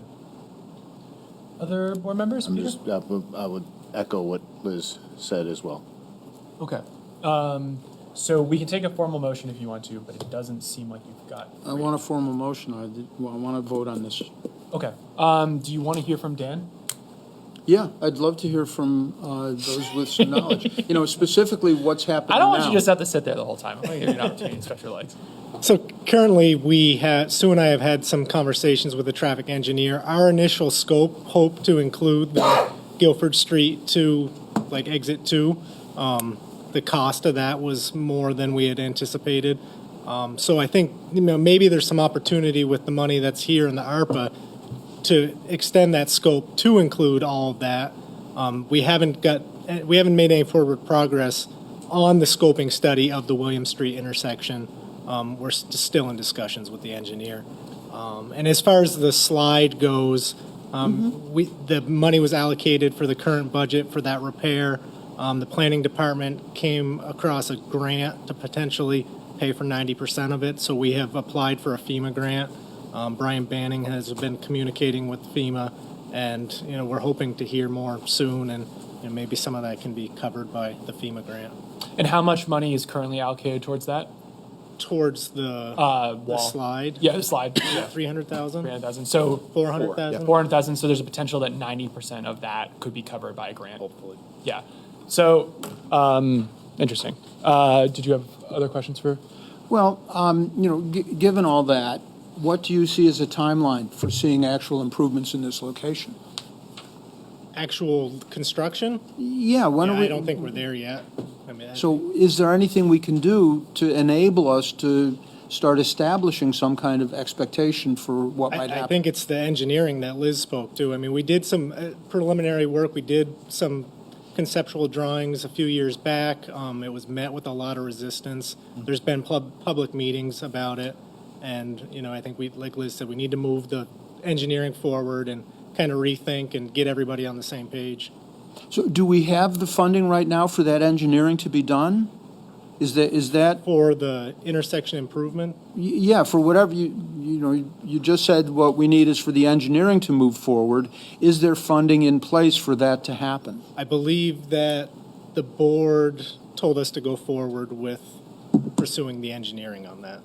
So I don't know that John, there was a number allocated to it at the time. But yeah, John wants to speak to that. Yeah, no, we have direction. We don't have a budget on that, but if this grant comes through, we may have some funding then to put towards William Street. It's kind of in the air right now. So what I'm asking is there anything we can do right now to make it more solid, to really think, yeah, we're taking this seriously, and not just well, it could happen sometime. I think that current ARPA allocation will, because it'll allow us to extend the scope from William Street to Guilford Street.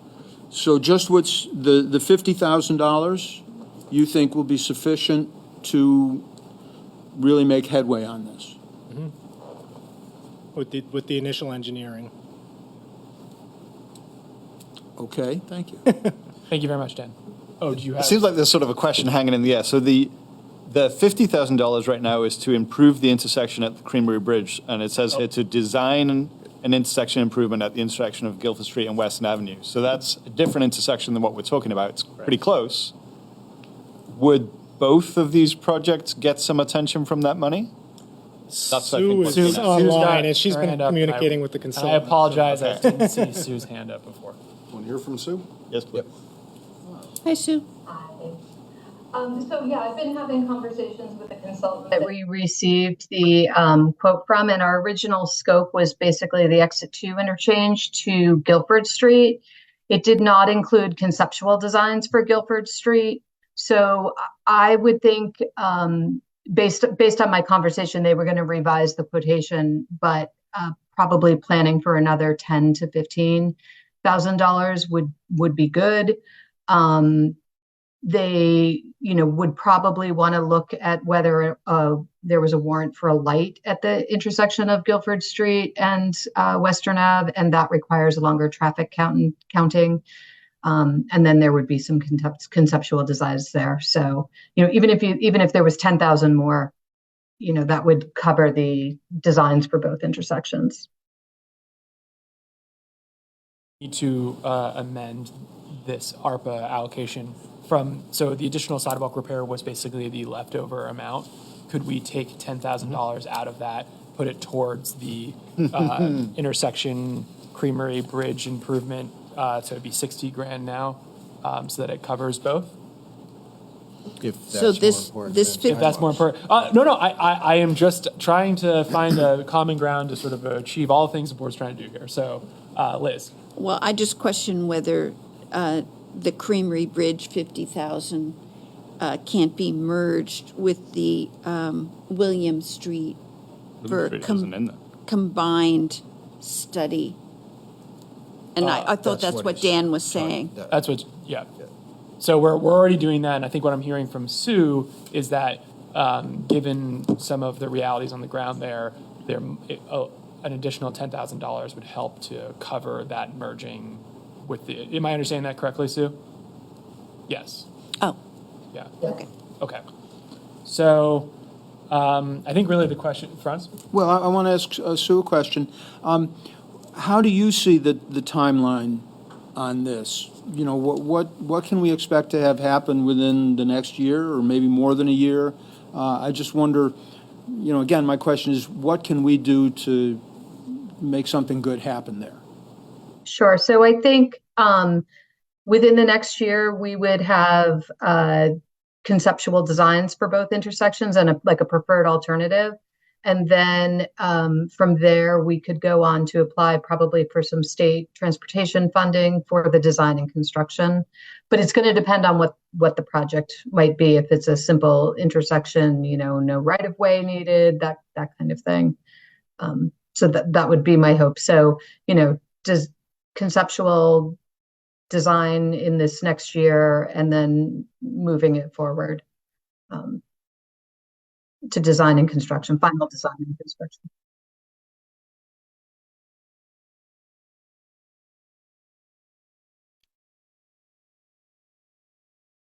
Years away, if we're lucky, sort of. You're not slow. going to get a commitment on the You're not helping. Well, I'm just looking for, you know, some idea, because, you know, to me, this is really a priority. The town has been talking about doing this for years, and I would like something to happen.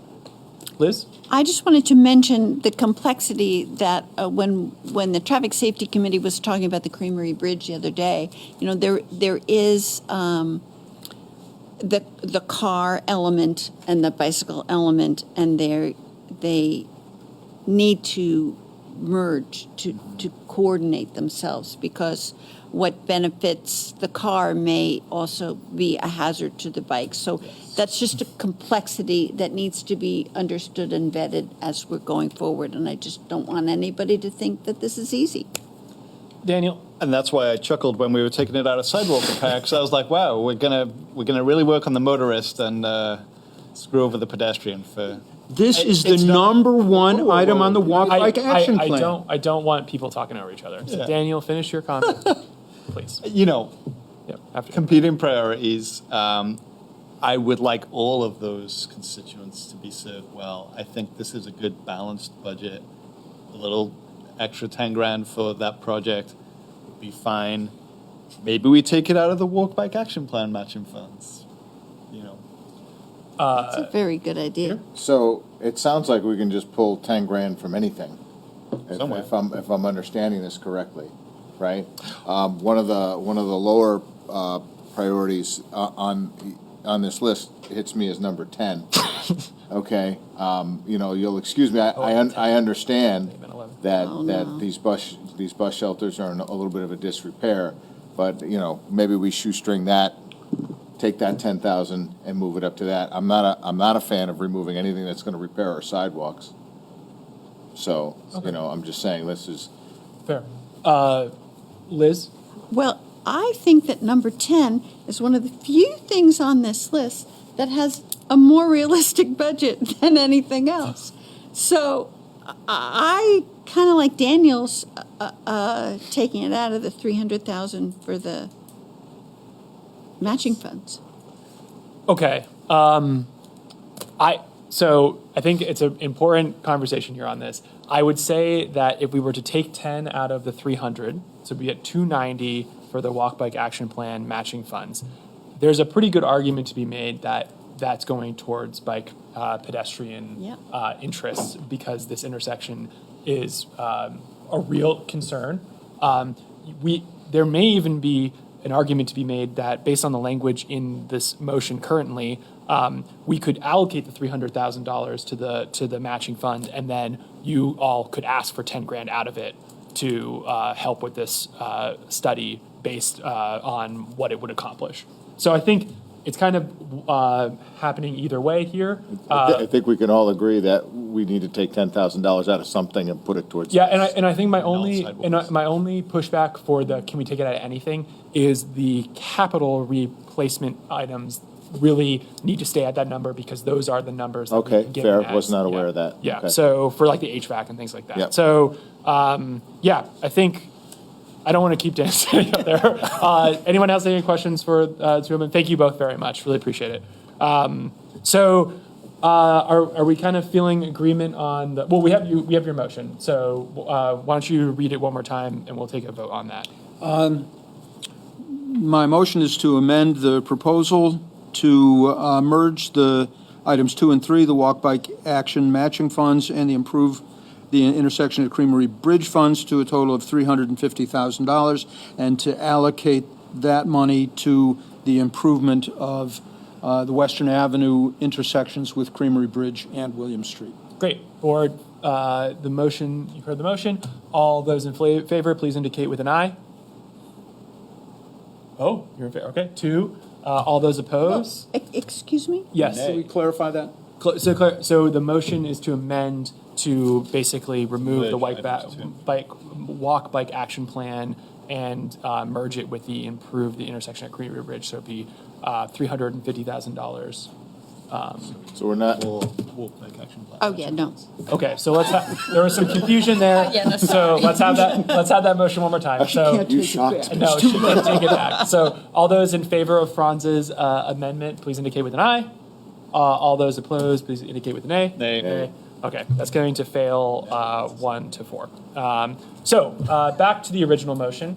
I think that there is some space here to accomplish some of what is behind Franz's thrust here, which is move 10 grand from somewhere in here, put it into the Creamery Bridge so that we can expand the scope of the study to include Williams Street. So where do we want, I think it sounds like maybe if we moved it out of the 300,000, so it's 290,000, which is, and the argument to that would be this is really going towards bike and pedestrian interests as well, and so it's probably a worthwhile. But we do still consider the interests of the community who spoke in favor of this as well. I see some head nods? I think 300,000 down to 290 is still a substantial investment in those matching funds. Yeah. Okay. And I can swallow it a little bit because of the way we're framing it, that it's really kind of all walking the same path.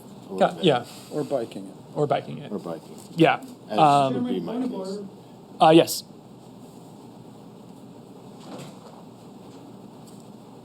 You know, by the time you get to asking the public what they think, all your decisions are already made.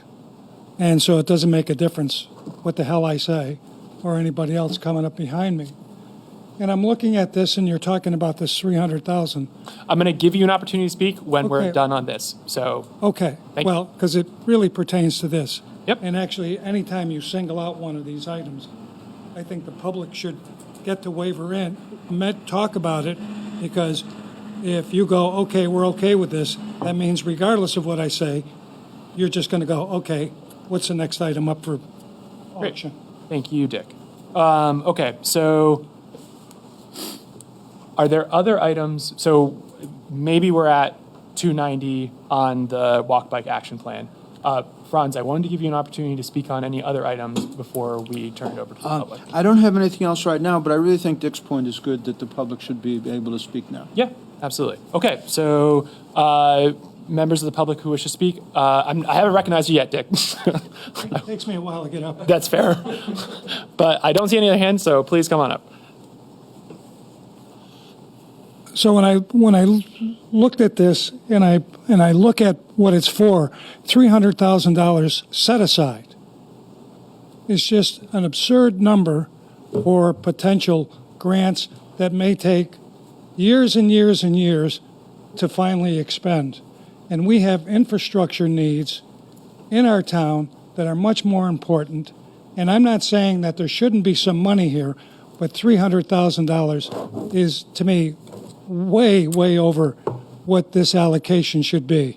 And I would say $50,000, maybe $100,000, and I still think that's very high, but I could easily swallow that pill a lot better than $300,000 when a gentleman behind me, and I'm looking at what John said earlier, I got served again today because of our sidewalks and all the infrastructure needs that we have, that you should reconsider putting this money somewhere else and maybe into these, the sidewalk fund and, or wherever else you deem necessary, but not $300,000 for this, or $290 to set aside for potentially years and years and years of use when we have immediate needs right now. Great, thank you, Dick. So I've got hands on Zoom, and I've got another hand in the room. So I guess we'll just go, looks like Bob's first, and then we'll go to the hand in the room and we'll go back and forth.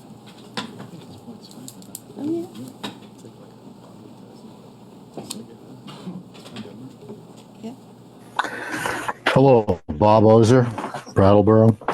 So before all the money's spent, and I'm not too sure if this is in order of 1, 2, and 3, the way the budget is laid out, but later on in the backup material, there's a disturbing comment to my mind. And it says that historically, the fire department has not had a regular schedule for inspection and maintenance. And now deferred maintenance expenses are being routinely identified. So this is in justification that there's unexpected truck maintenance expenses currently. So this is disturbing because there was an insurance audit in 2019, but it's also disturbing that we don't have a number. And if it's the 3 pumps, or the pumps on all 3 fire trucks need to be repaired, that sounds like an immediate need. Is there other maintenance that's being scheduled that we don't know about because there is no maintenance schedule? How do we account for that? How do we put money aside for that without it becoming a balloon payment during the next fiscal year? So that's my question. You, Bob. Do we have a page number for Bob's question? Page 53, thank you. John, do you want to speak to that briefly? Yeah, I mean, we have regular maintenance needs in all departments. The fire department has increased their preventive maintenance scheduling, and that's a good thing. It's helping us get ahead of problems down the line, but it's unearthing maintenance issues that we haven't been aware of in the past. And so this year they've been running high in their budget for that, but we're really in good shape overall. I mean, we're kind of skipping ahead to the financial report, which I'm happy if it's helpful for your ARPA conversation. I think it's a little, just because we're talking a little bit about fire, there's a fire element in here. Yeah. So I just, if the suggestion is that we should put some ARPA funding, more ARPA funding towards the fire department, that's something you could all consider if that's what you want to do. We're already spending quite a bit of money in the fire department out of ARPA, but if you want to, if the suggestion is to spend more in the fire department for equipment and maintenance, there's always needs. So you could do that. great, thank you, John. And in the room. Hi, introduce yourself. Mary Diane Baker, in Brattleboro. I'm speaking in favor of the set-aside money, the $300,000 from the ARPA funds for the walk and bike plan. There are provisions and data and studies addressing the dangerous intersections, the crumbling sidewalks. All of this was part of that whole plan. This is not just about bikes and just about walking, and as has been said tonight, it's all interwoven. And this is a one-time opportunity, most likely, to have this money to set it aside. It is meant for matching funds and grants. It's not like it's just a chunk going to some vanity project. And it's got a basis for the whole town. It also, if you're going to get better walking and biking arrangements, you're also addressing the climate change parts of things that the town looks at also. And I strongly say that this should go as planned, or if it's in addition to something else, let's keep it in the same vein. This needs to be set aside and used this way. Great, thank you. Thank you very much. All right, we're going to go to Prudence. Prudence.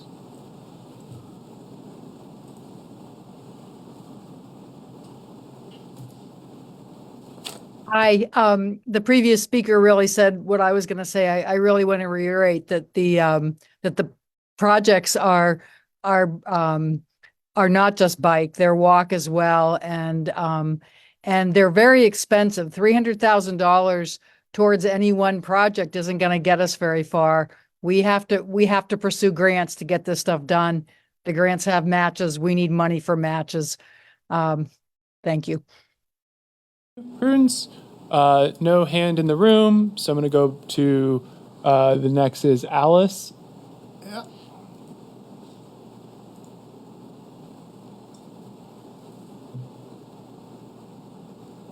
Alice Charks, Brattleboro. I spoke at last month's meeting. I very much appreciate you putting in the amount that we requested, our $300,000.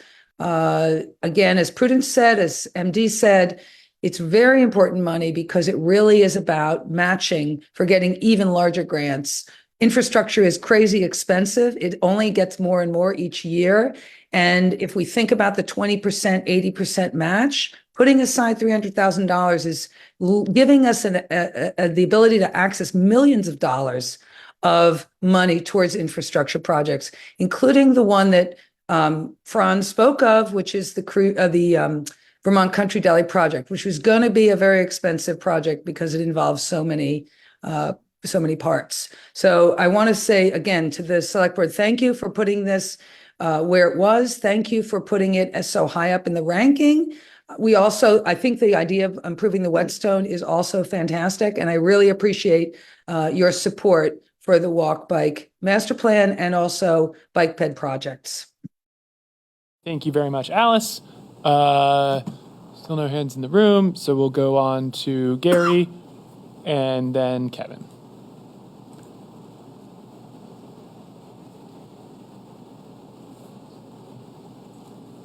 Gary? Yeah, hi, Gary Stroud, District 2. Along with that, too, I'd like to add also to some other areas in Brattleboro that have been neglected for a while, especially Canal Street that I'm on. In marginalized areas, there are sidewalks that need repair from Portland Glass down to Code 3. It's been in hiatus for some time, and it's getting worse and worse disarray for people walking on that. If that could also be considered in there, too, also up on Western Avenue.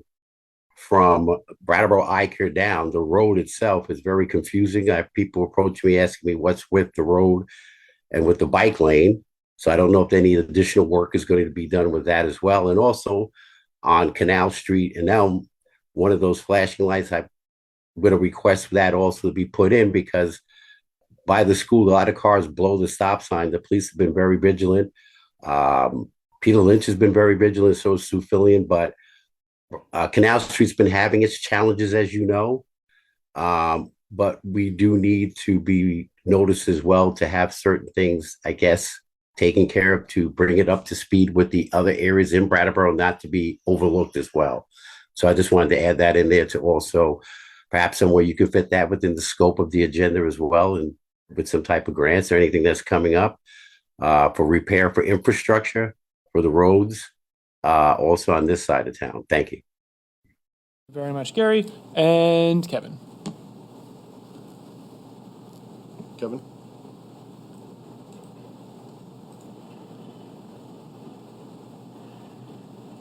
Here we are. Thank you. Yeah, Kevin O'Brien, Brattleboro. Also wanted to voice my support for the bike walk and intersection improvements section.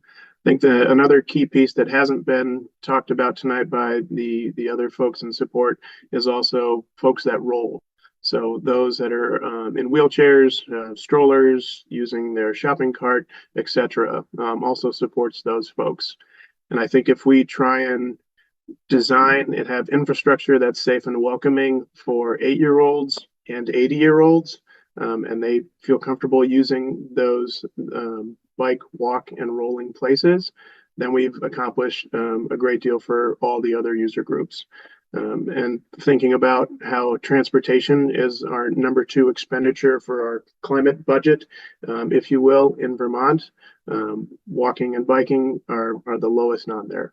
So thank you for your support, and I look forward to hearing about more ways that folks can get involved and see further support from the Select Board in the town in those areas. Thank you. Kevin, and appreciate that comment. Franz. Thank you, Ian. Something that's come up several times now, and I think is really an important question, is the availability of matching funds when needed. My little speech that I gave, I didn't put this in there, but I'm willing to commit right now to voting for matching funds, certainly up to $300,000 in the future. And the process for those improvements would in fact be that, yes, that money is set aside for matching funds, but you still have to come to the board to get approval to use it for the proposed projects. So the thinking is, well, that'll make it easier for the board to say yes. But for me, it's already incredibly easy to say yes to a 2080 matching fund. Who's going to say no? We don't want that 80% money for our infrastructure needs. I'm definitely, whether we have to bond for it or take it from unassigned reserve funds, or, there's other places it could come from, and we could still use the $300,000 that's there now. I think reliably knowing that future select boards, when the 2080 match comes up, are going to say yes. I just don't see that putting the money aside right now really advances the whole question of what are we going to do for infrastructure.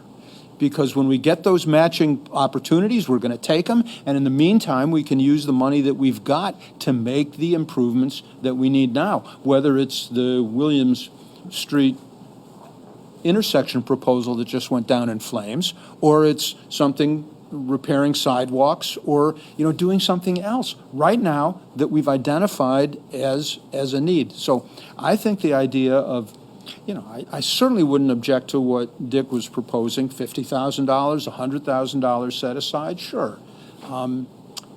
Anyway, that's my perspective on it. I think those matching funds are going to be available whether we set the money aside now or not. And I would commit my vote to making those funds available when asked for in the future. So, I guess where do the funds come from?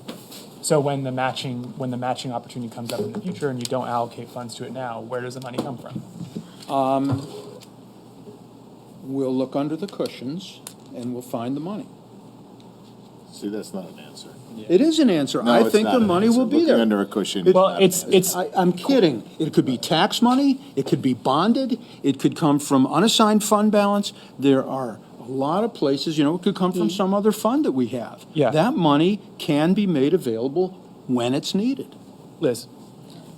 So when this issue came up, I asked Sue, because she's very knowledgeable, I said, Sue, this is a lot of money, and, does the bike ped plan really need that much of a matching funds? And she said yes, that all of those elements have matching, and that often they're only a 50% match, and they're not 80-20 as we might conjure up in our minds. And so the money is necessary to be put aside so that those elements can be done, in a swift manner, in an orderly manner. That would be something that a report is not going to sit on the shelf, but it's going to be acted upon. So I think we've hashed this point out quite a bit. I think we can. So is there other discussion on ARPA? I haven't really spoken to it at all, so I just want to take a moment, and I really want to just speak in huge favor to the trail connection scoping study. We spent a lot of time at the Brattleboro, the Selectboard retreat for goal setting, talking about kind of like gems in the community that we can invest in to bring people here to improve the life of members of our community who live here now. And I really believe that the Whetstone Pathway is one of those gems.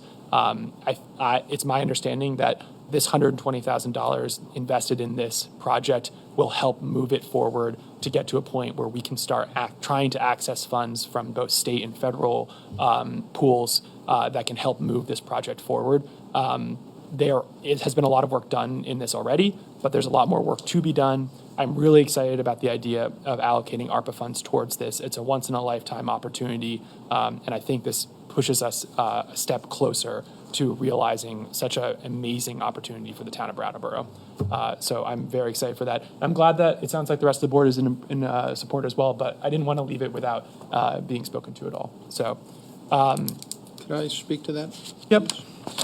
On that project in particular, I'm absolutely in support of it. I think it's a great idea. But what I really want to say is that I spent several minutes earlier today looking at this beautiful map that's in the planning department of the proposal, and this is going back 20-some years for the Whetstone Pathway project.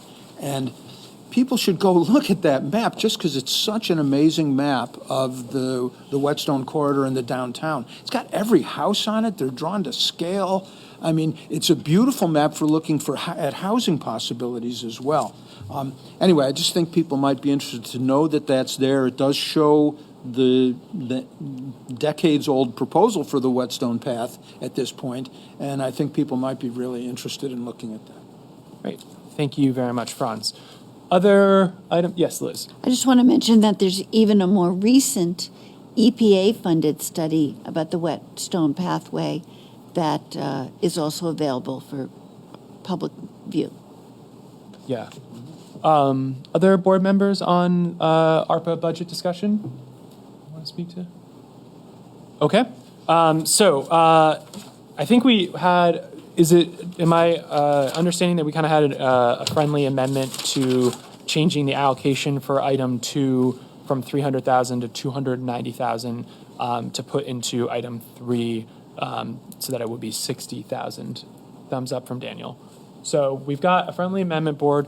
I don't see any further discussion. So the motion is to approve the American Rescue Plan Act budget as amended. All those in favor, please indicate with an aye. Aye. Aye. And that's going to carry 5-0. All right, thank you very much. All right, we're going to move on to the second item, which is new business 8B2, which is the FY25 capital fund budget. So I'm going to turn that over to John. Sure. Thanks, Ian. So the recommendation to the Select Board is to proceed with the FY25 capital fund base budget at $1,773,723 as the final FY25 capital fund budget, because you addressed your remaining alternates in the previous conversation. So this recommended capital budget would include the items on page 45 of your backup materials in table 3, which is 4 projects and about 10, I didn't add them up, 10 or 11 vehicle purchases, which have been on the long-term capital replacement plan. Yep. Great. All right, board. So we've had discussion about this already. It's much clearer now that we've voted on ARPA to understand sort of what we're considering. Do we have a further discussion, questions, comments? Liz? So I just think that the public and we should have a discussion about the whole and how it relates to taxes. And so that when we're voting on it, what we're voting on is really ultimately the tax rate. So I would interrogate John for that. Yes, so it's a little premature because that's more in the general fund, but if you approve this capital budget, it would be the base budget, which was a 3.4% increase without anything additional that you might talk about in the next item. So this would be consistent with that 3.4% increase. That covers the 1.8 million in capital fund. Thank you. Is that helpful? Yeah. And so built into the base budget. Well, kind of built into the base budget because it also we were considering other items and whether those were ARPA fund items or not. So, but I guess if we were to approve this and not approve any of the menu items that were on the general fund budget, then it would be a 3.1% increase in the 3.4% increase. Thank you, in the tax rate. Other board members, Daniel, we're just discussing capital fund. Yes. Thank you. Page 45. Franz? Looks good to me. Great. Oh, how about that gazebo, though? Can't we do something with the gazebo? Oh, you know, I put a 1 in front of that 30. Yeah. I took a 0 off it, so.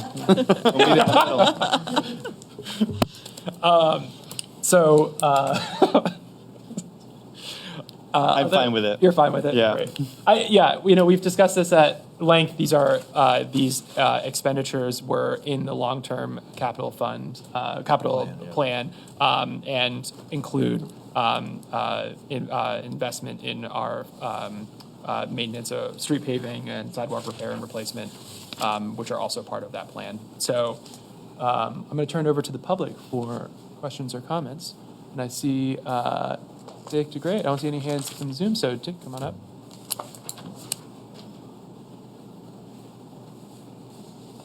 It looked like unassigned fund balance for the capital plan was $299,000. I don't know what page that's on, but I think that's a number that's popped into my head. 98. Why? 298, yes. Huh? Yes. 299? 8. Why so little? Is that all we had to put from the unassigned fund balance? Where does that stand in terms of dollars at this point?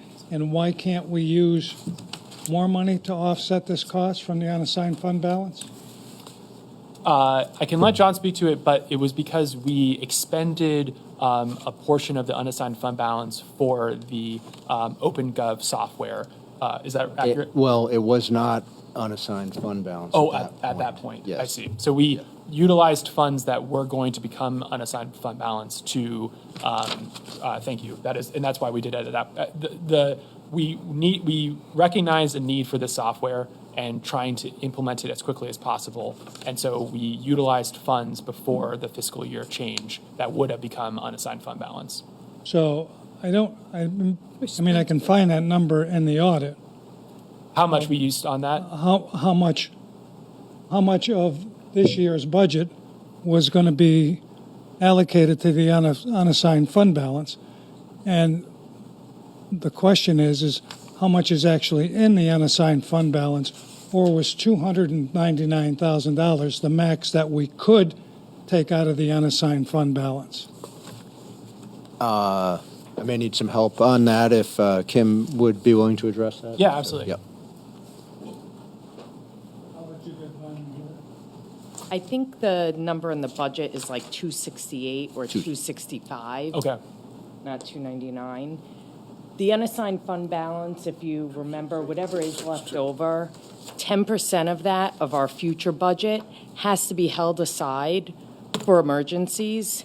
And then what is left over from that is left for spending in the budget. So there's nothing, the other dollars are set aside for an emergency.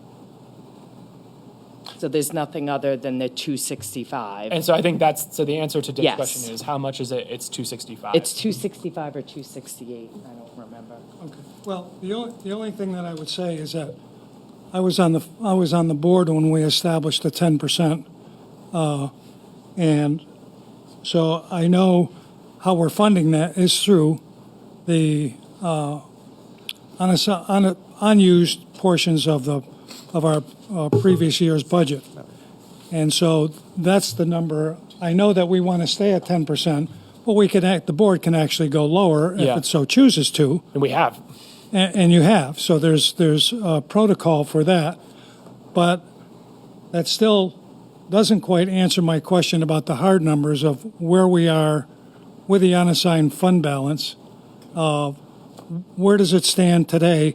Actually, after taking, I thought it was 299, but I'll go by that because it's in the budget. I just didn't look at it. Oh, so you want to know what it is plus the 10%? Well, the 10%, the 10% of the budget would be What would it be now? Be About 2 million. 1 million, what? About 2 million. 2 million, yeah. So that's where we're at right now? 2 million plus the Plus 268. 268? 268, 862. Okay, so there's nothing above that, No. right? Okay, that's the question I was. Oh, okay. Sorry, I was having a hard time understanding that. It was on me. Thank you, Dick. Could I just? Yes. I've struggled with the same concept, and I think I've got it now. There's fund balance. Fund balance is what's left over in the bank accounts at the end of the fiscal year. Some of that is assigned, and it's assigned to be our reserve funds set at 10% of the total budget, so that we've got money to spend in an emergency. That's the assigned fund balance. Anything else is just de facto the unassigned fund balance that then we make available to contribute to subsequent years' budgets. So, the words unassigned fund balance are kind of vague, but it is specifically that portion of our leftover money that we're not holding in reserve for our emergency funds and therefore is unassigned and available to use for spending in subsequent budgets. At least that's how I think of it. I think that's a very good way of explaining it. Thank you. It has not been assigned a purpose yet. So, That's unassigned. Yes. so where would we find this assigned reserved fund balance in our budget? It would not be in the budget. It would be in audit. It's like what's in the town's bank account, whereas the budget is what's the town going to spend money on over the next fiscal year. Yep. So, looking to other questions, comments from the public. I don't see any hands in the room. I don't see any hands on Zoom. So, board, final questions or comments on the capital fund budget? I don't see any. So the motion before us is to approve the FY25 capital fund budget as presented. Board members, all those in favor, please indicate with an aye. Aye. Aye. That's going to carry 5-0. All right, we're going to pass it over to John we're at the new business agenda item 8B3, which is the FY25 general fund budget. And we have the budget alternatives, which are incorporated in this backup material. So hand it over to John for a quick presentation. Yep, so you've been talking about budget. You had the base budget, and then you talked about budget alternates at your December 19th meeting. We took the feedback from that as well as additional information regarding costs and savings, and then incorporated into the lines that would actually go into the FY25 general fund budget. These are presented in Table 4. I'm not going to go into those in detail, but they're basically the things that you've been talking about, the position increase, the additions of 3 positions, an increase in assistant highway supervisor to promote a position there, the benefits that would come with those, counseling services retainer, and the social worker funding. Then the other thing that has happened since your December 19th meeting is we've gotten a final allocation on the Human Services Committee number, which was about $73,000 less than we had been planning. We also have addressed the marketing initiative in other conversations, and that would be addressed through the revolving loan fund, so there was a credit there, as well as another $1,000 credit from the West River Conservancy, being a defunct organization. So all of that together brings us to budget alternates that would increase $145,000, a little bit more over the base budget. This would bring the total planned expenditure for FY25 to $22,993,830. This would equate to 4.3% over the current budget, and is also the additional the tax impact. So this recommended budget would continue or slightly increase service levels in all departments consistent with FY24.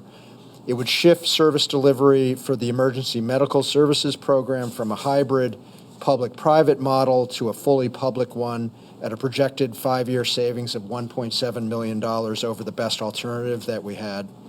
It would address capacity needs in public works, the town clerk's office, the library, and it would establish an in-house IT capability that's badly needed. It would absorb personnel cost increases consistent with the approved collective bargaining agreements, including compression and equity adjustments at the managerial level.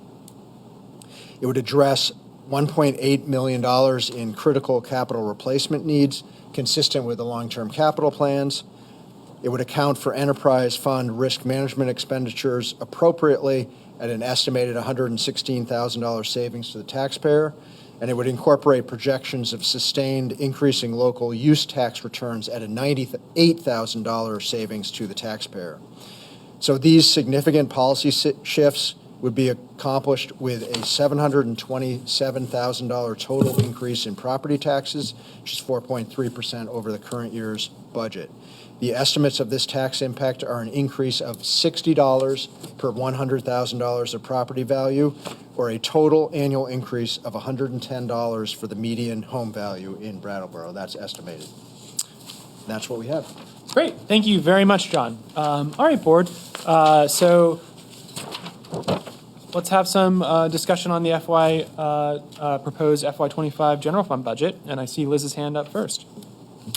So I want to commend the town manager and the staff for taking a sharp pencil to these numbers, because they've come down considerably while still achieving the goals that the municipality has. And so I'm happy that these first four staff members are included. It's also very important for the town to have the counseling service retainer, the HCRS social worker funding, and the library out. I've gotten many emails about the importance of the library outreach programming specialist, and I agree that it's very important. And all of these elements are necessary, and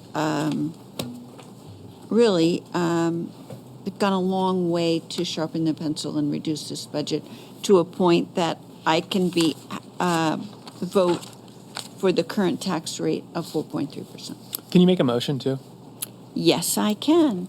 I move that the select board approve the general fund budget as presented. Excellent. Thank you, Liz. Other board members wish to speak on the proposed FY25 general fund budget? Peter.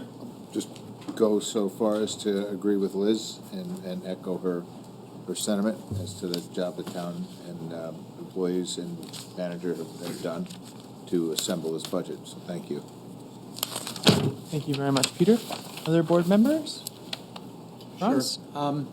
So I agree with my two colleagues. A lot of work went into this. And I'd like to also once again thank all the people who wrote in with their opinions about different things, some of which, yes, I changed my mind on. And so at this point, I'm going to support the budget as submitted. I think it does a lot of good things for a lot of people in this town, and we can look forward to the implementation of the plans that are in here, and hold our heads up and think this is the right thing to do. Excellent. Thank you very much, Franz. You have anything to speak on? No? I'm he's just excited to adopt this budget. Great. Thank you, Daniel. I want to give a shout out to Human Services Committee. I think that they have done some incredible work this year. One of the reasons why our proposed tax rate increase is lower than what we've been discussing in the past is because of their good work in making smart allocations of the funds that they are allotted by RTM. They had a certain amount, and they could have basically just funded everything with, very little consideration because they had plenty of money to just give everybody what they asked for.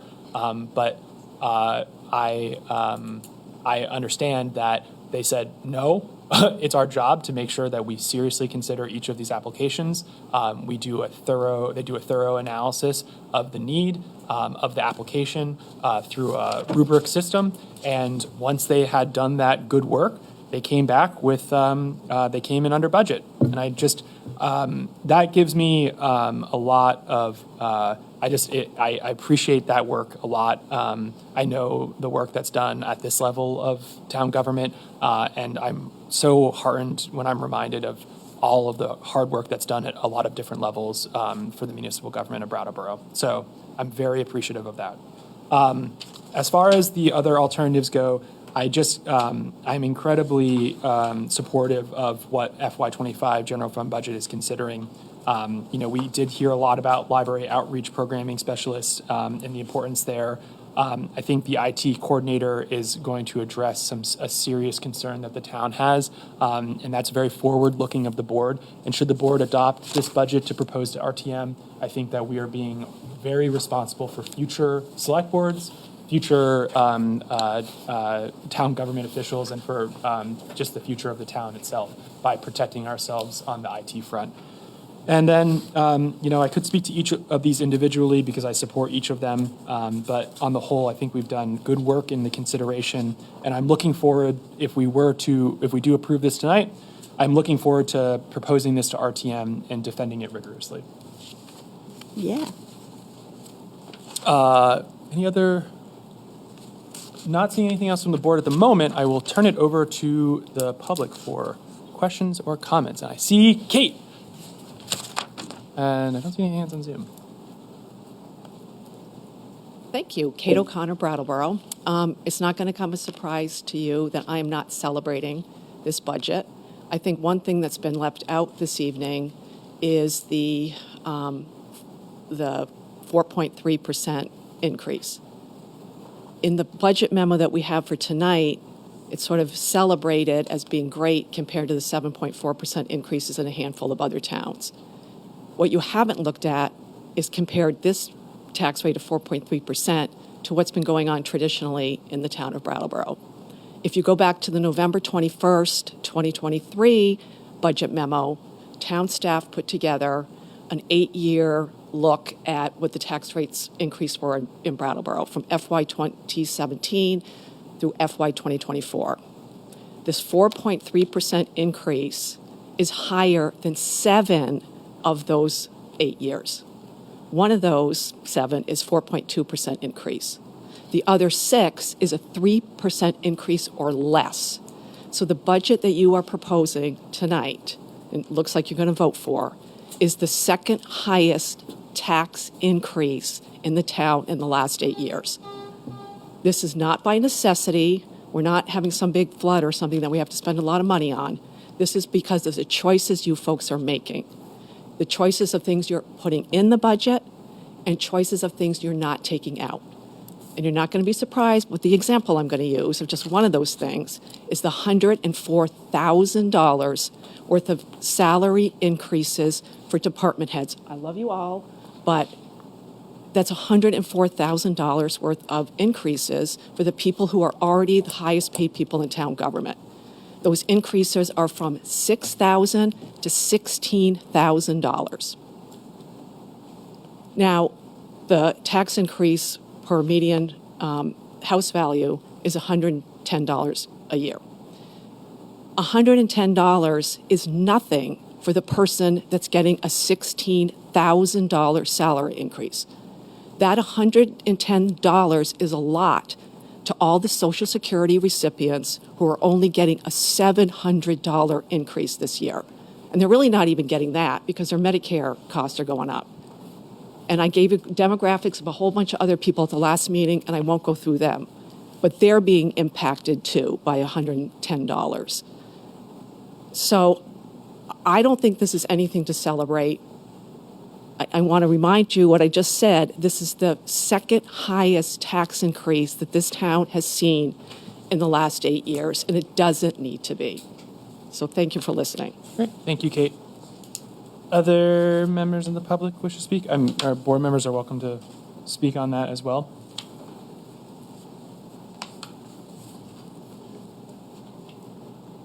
No? Okay. Let's see.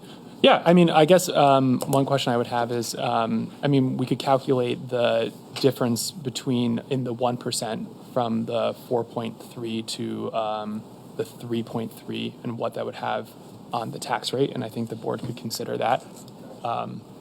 What?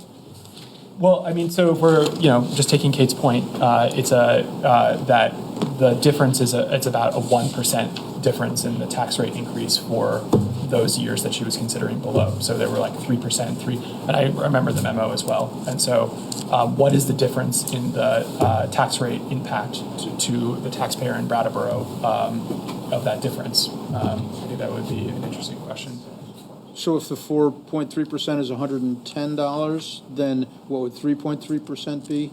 I don't know, 80, 85, somewhere in there? Yeah, we were on average. pretty good.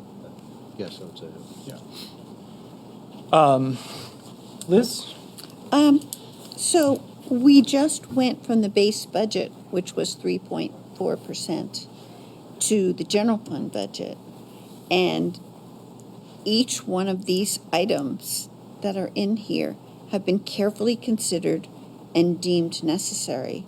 And I am comfortable with adding these elements to the budget because I think that our town, for example, really needs the counseling service retainer and really needs the social worker funding. And it's, part of the larger plan to deal with elements in our town. And I'm happy to go forward in this positive way. Other board members wish to speak? No? I'm not trying to put you on the spot, Daniel. I'm just... No, I'm feeling drawn to speak. I mean, okay. Kate and I had this exact exchange 2 weeks ago. Yep. But I just don't want to leave it unsaid that, like, when you're talking about saying that this increase in the budget is borne by people on fixed incomes, that's not exactly telling the whole story. And I don't think it's fair to just kind of leave it hanging there.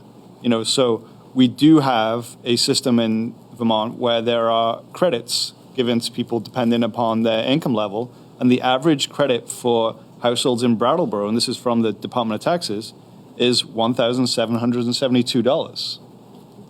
That is not nothing. And so when we are, I don't want to bring my work into this, but I have a lot of experience of working with people in this town who live on around about $1,000 a month from Social Security. I have a lot of experience with that. And in reality, the cost of this budget will be borne by more comfortable households like mine, quite frankly. And, it is a budget for the whole town, and the town pays for it in a somewhat equitable fashion. I wouldn't say it's entirely equitable, right? But we have this kind of slightly progressive way of taxing folks and the state providing some credits. So there are offsets that, reduce impact to lower income households in this community and across the whole state. And so I think sometimes, and I've seen this in other budget cycles when we're saying any increase in the budget is being borne by the people who can afford it the least. It's not exactly telling the truth. Yeah. Other board members want to speak to that? Okay. Yep.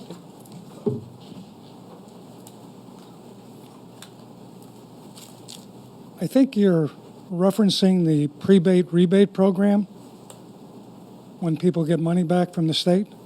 I'm referencing mostly education tax credits and somewhat municipal. Which has nothing to do with the municipal budget. You to do with your property tax you get your tax credit. We're not going to get into a back and forth about that's what that is for. The rebate program is on the tax.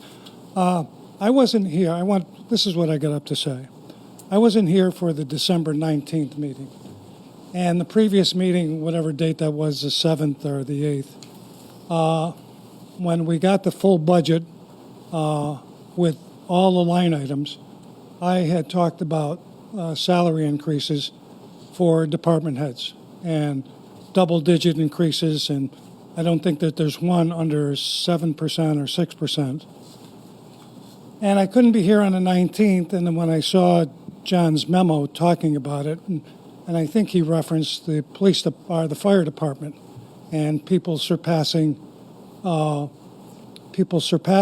department head in terms of salary. And certainly when you have a captain working overtime and steps, I can see that happening. But all the other departments, that's not a good justification. So I just want to give you a little history from 2006. We have had 5 town managers, and if you count Patrick's 2.5 interim periods, we have had 3 police chiefs. We have had 3 fire chiefs. We have had 3 finance directors. We have had 2 librarians. We've only had 1 public works change. We have had 3 planning directors. And the only thing that hasn't changed is Carol.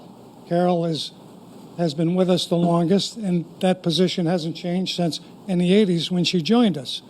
And so when you talk about making sure that we don't lose our staff, we want to make sure that they're compensated. All those people have left us in less than 20 years, and the reality is we haven't fallen off the abyss. And if somebody wants to leave for whatever reason, maybe more salary in another place, maybe it's reallocation for the family. Whatever it is, we bake them a cake, we say goodbye, and we wish them the best of luck. But if we're trying to buy department heads to stay here, it's not a good expenditure of money. No. Great. Thank you, Dick. Franz? In the prophet written by Khalil Gibran, it says, "Work is love made visible." In municipal budgeting, the budget is love made visible. And we love our department heads, and we want them to stay. And I love them also because they help Yeah. me immensely. Okay.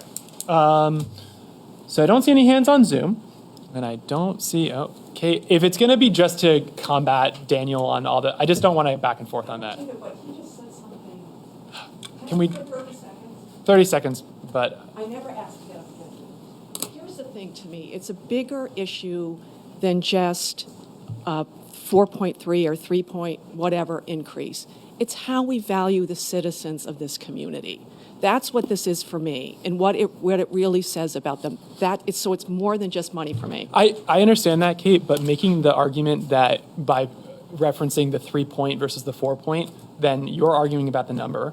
So, and I want to say that it's a real disservice to say that we're not considering the taxpayer when we spend many, many meetings, many hours considering the budget and making determinations on what we think is necessary and including in the budget. It is all in consideration on what the final number is and what the final impact to the taxpayer is and what the services that we're providing for the town. I also want to just keep everybody aware and remember that we're not the final say on this. We bring this to RTM. RTM is the final say on the budget. I believe in this budget, and I plan on defending it, as I said, vigorously at the RTM. But they are the final say, and sometimes RTM has increased the budget after all of this discussion that we have here. So, I just, I hear the points. I don't really want to get into arguments, but everyone is considering the fiscal impact to the taxpayer. One of the things that we've worked on this year, we really strive to do, is make sure that we are really thinking about the number that this is going to actually mean to the median income, median house value owner in the town, so that people know actually what they're considering. And I commit to you right now that at RTM, we're also going to make sure that that is something that we're able to answer. Something that I really take from last RTM was we weren't able to answer that question effectively. And this year, we are going to be able to answer that question to the best of our ability when someone asks us what is the fiscal impact of this particular thing and what's it going to look like to the taxpayer and the median homeowner. So I appreciate all the comments, but I just really want to make that point, and I'll turn it over to Daniel. Thank you. I also want to say that what this general fund budget does, as it has done every year since its existence, is provide services to the people of Brattleboro, right? So there's a burden on the taxpayer, but there's also the provision of services. And I think that our town services are really excellent. My colleagues a couple of weeks ago added a bunch of things to the budget. I chose not to support that, but, I will acquiesce. And I do believe that, these will bring added value to the people of Brattleboro when they go to visit the library, when they're served by Public Works, when they're served by the town clerk's office. So, I think that you get a lot for what's in this budget. All right, board. So we've had plenty of discussion at this point. Is there any final comments on? You have a hand. Oh, we have one more hand. Okay. Bob?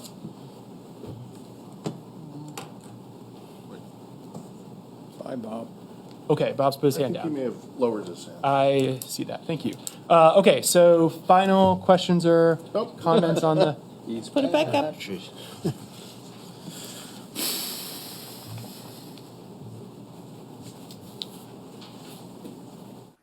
Sorry about that.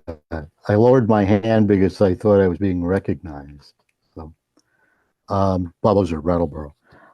I wasn't going to say anything until you mentioned Kahil Gibran. So, but I think two things. One, I think Kate's right that you shouldn't emphasize too much that a 4% increase is really a great thing when it's really over cost of living. So that is a problem.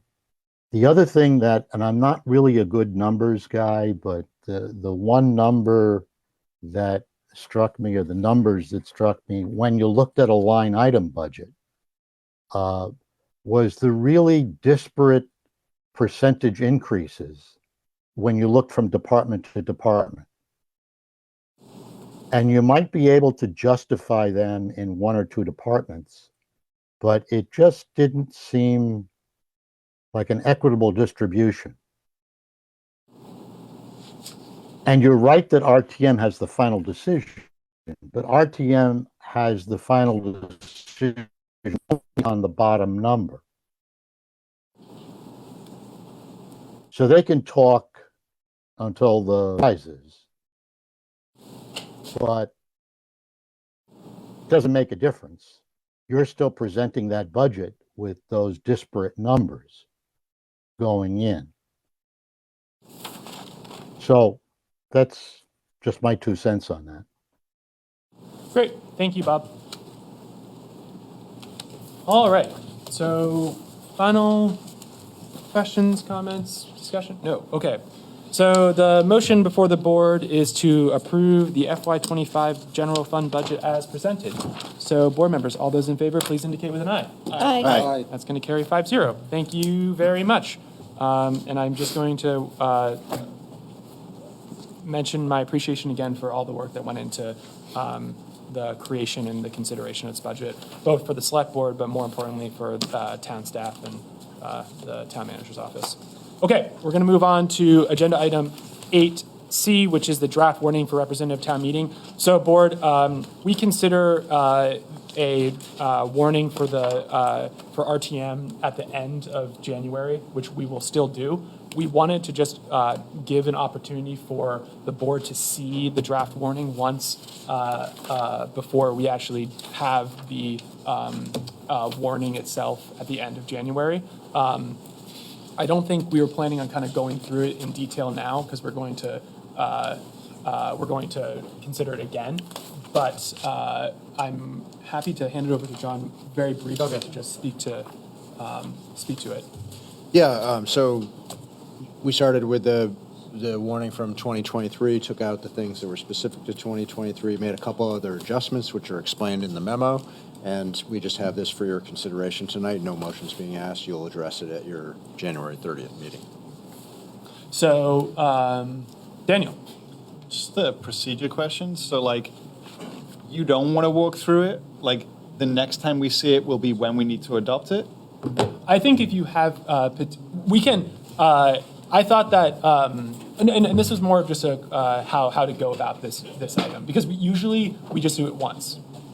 Right. So we just do all of it at once. And so this time we were trying to give an opportunity to review it once ahead of time and hear from the public if there were questions on the warning itself or if there were any issues that the board identified in their review. And Daniel, maybe you do have? Oh, no, I don't have any issues with that. I just don't want to miss an opportunity to be like, oh, we should fix this rather than be trying to do that next time. Well, I have an issue. All I have an issue. Okay, Sounds great. let's hear Let's from have Liz's Liz issue. yeah. Thank you, gentlemen. All right. Well, first of all, I'm in agreement with this, taking these things out that are not relevant. Article 16. I think that we should, I want to check the wording about whether RTM directs the select board. And I would like legal counsel on that. And I also think that we, as a select board, should suggest an amount for RTM, because I think what we found was that 2% might be too much. And I think that the fact that the Human Service Committee tried their darndest to give away that money and felt that it would be irresponsible of them. And so in their wisdom, I think that we should ask the town manager if he could tell us what percentage of this budget the Human Service Committee spent or proposes to spend this year, and that we should use that as the proper benchmark going forward. Interesting. John, want to speak to that?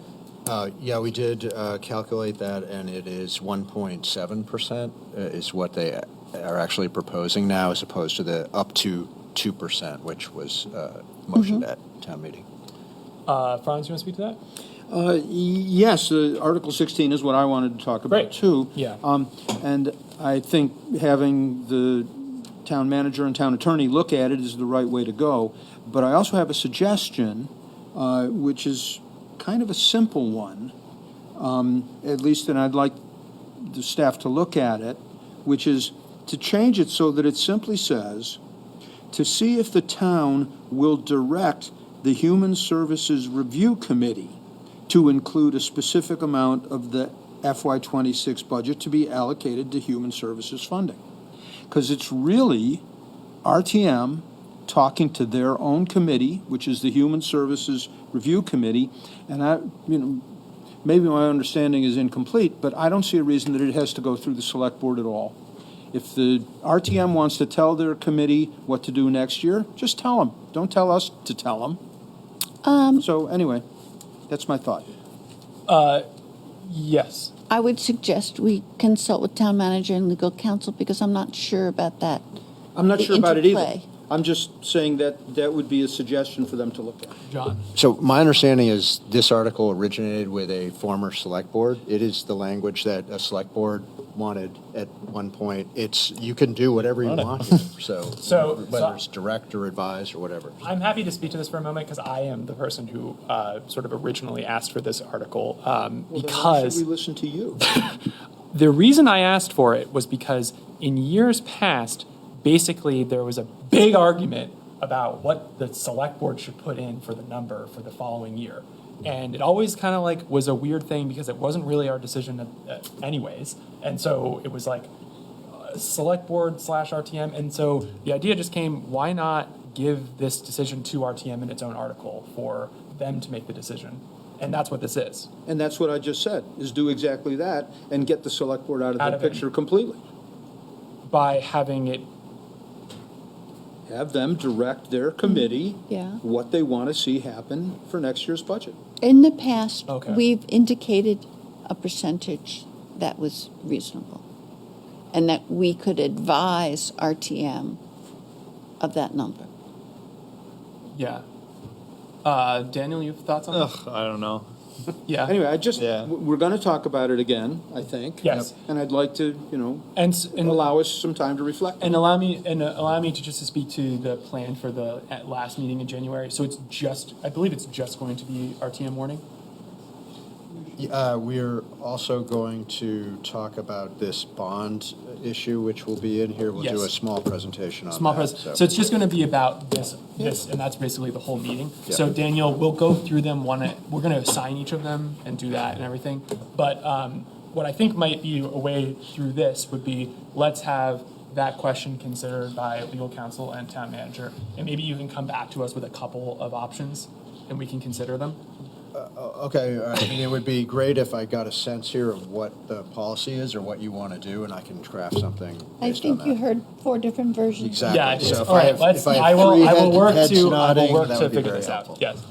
I just want to kind of remind folks that this, to see if language is not the whole story, right? This is sort of like what the article is going to be about. And then there's a motion, and the motion usually has some specifics in it.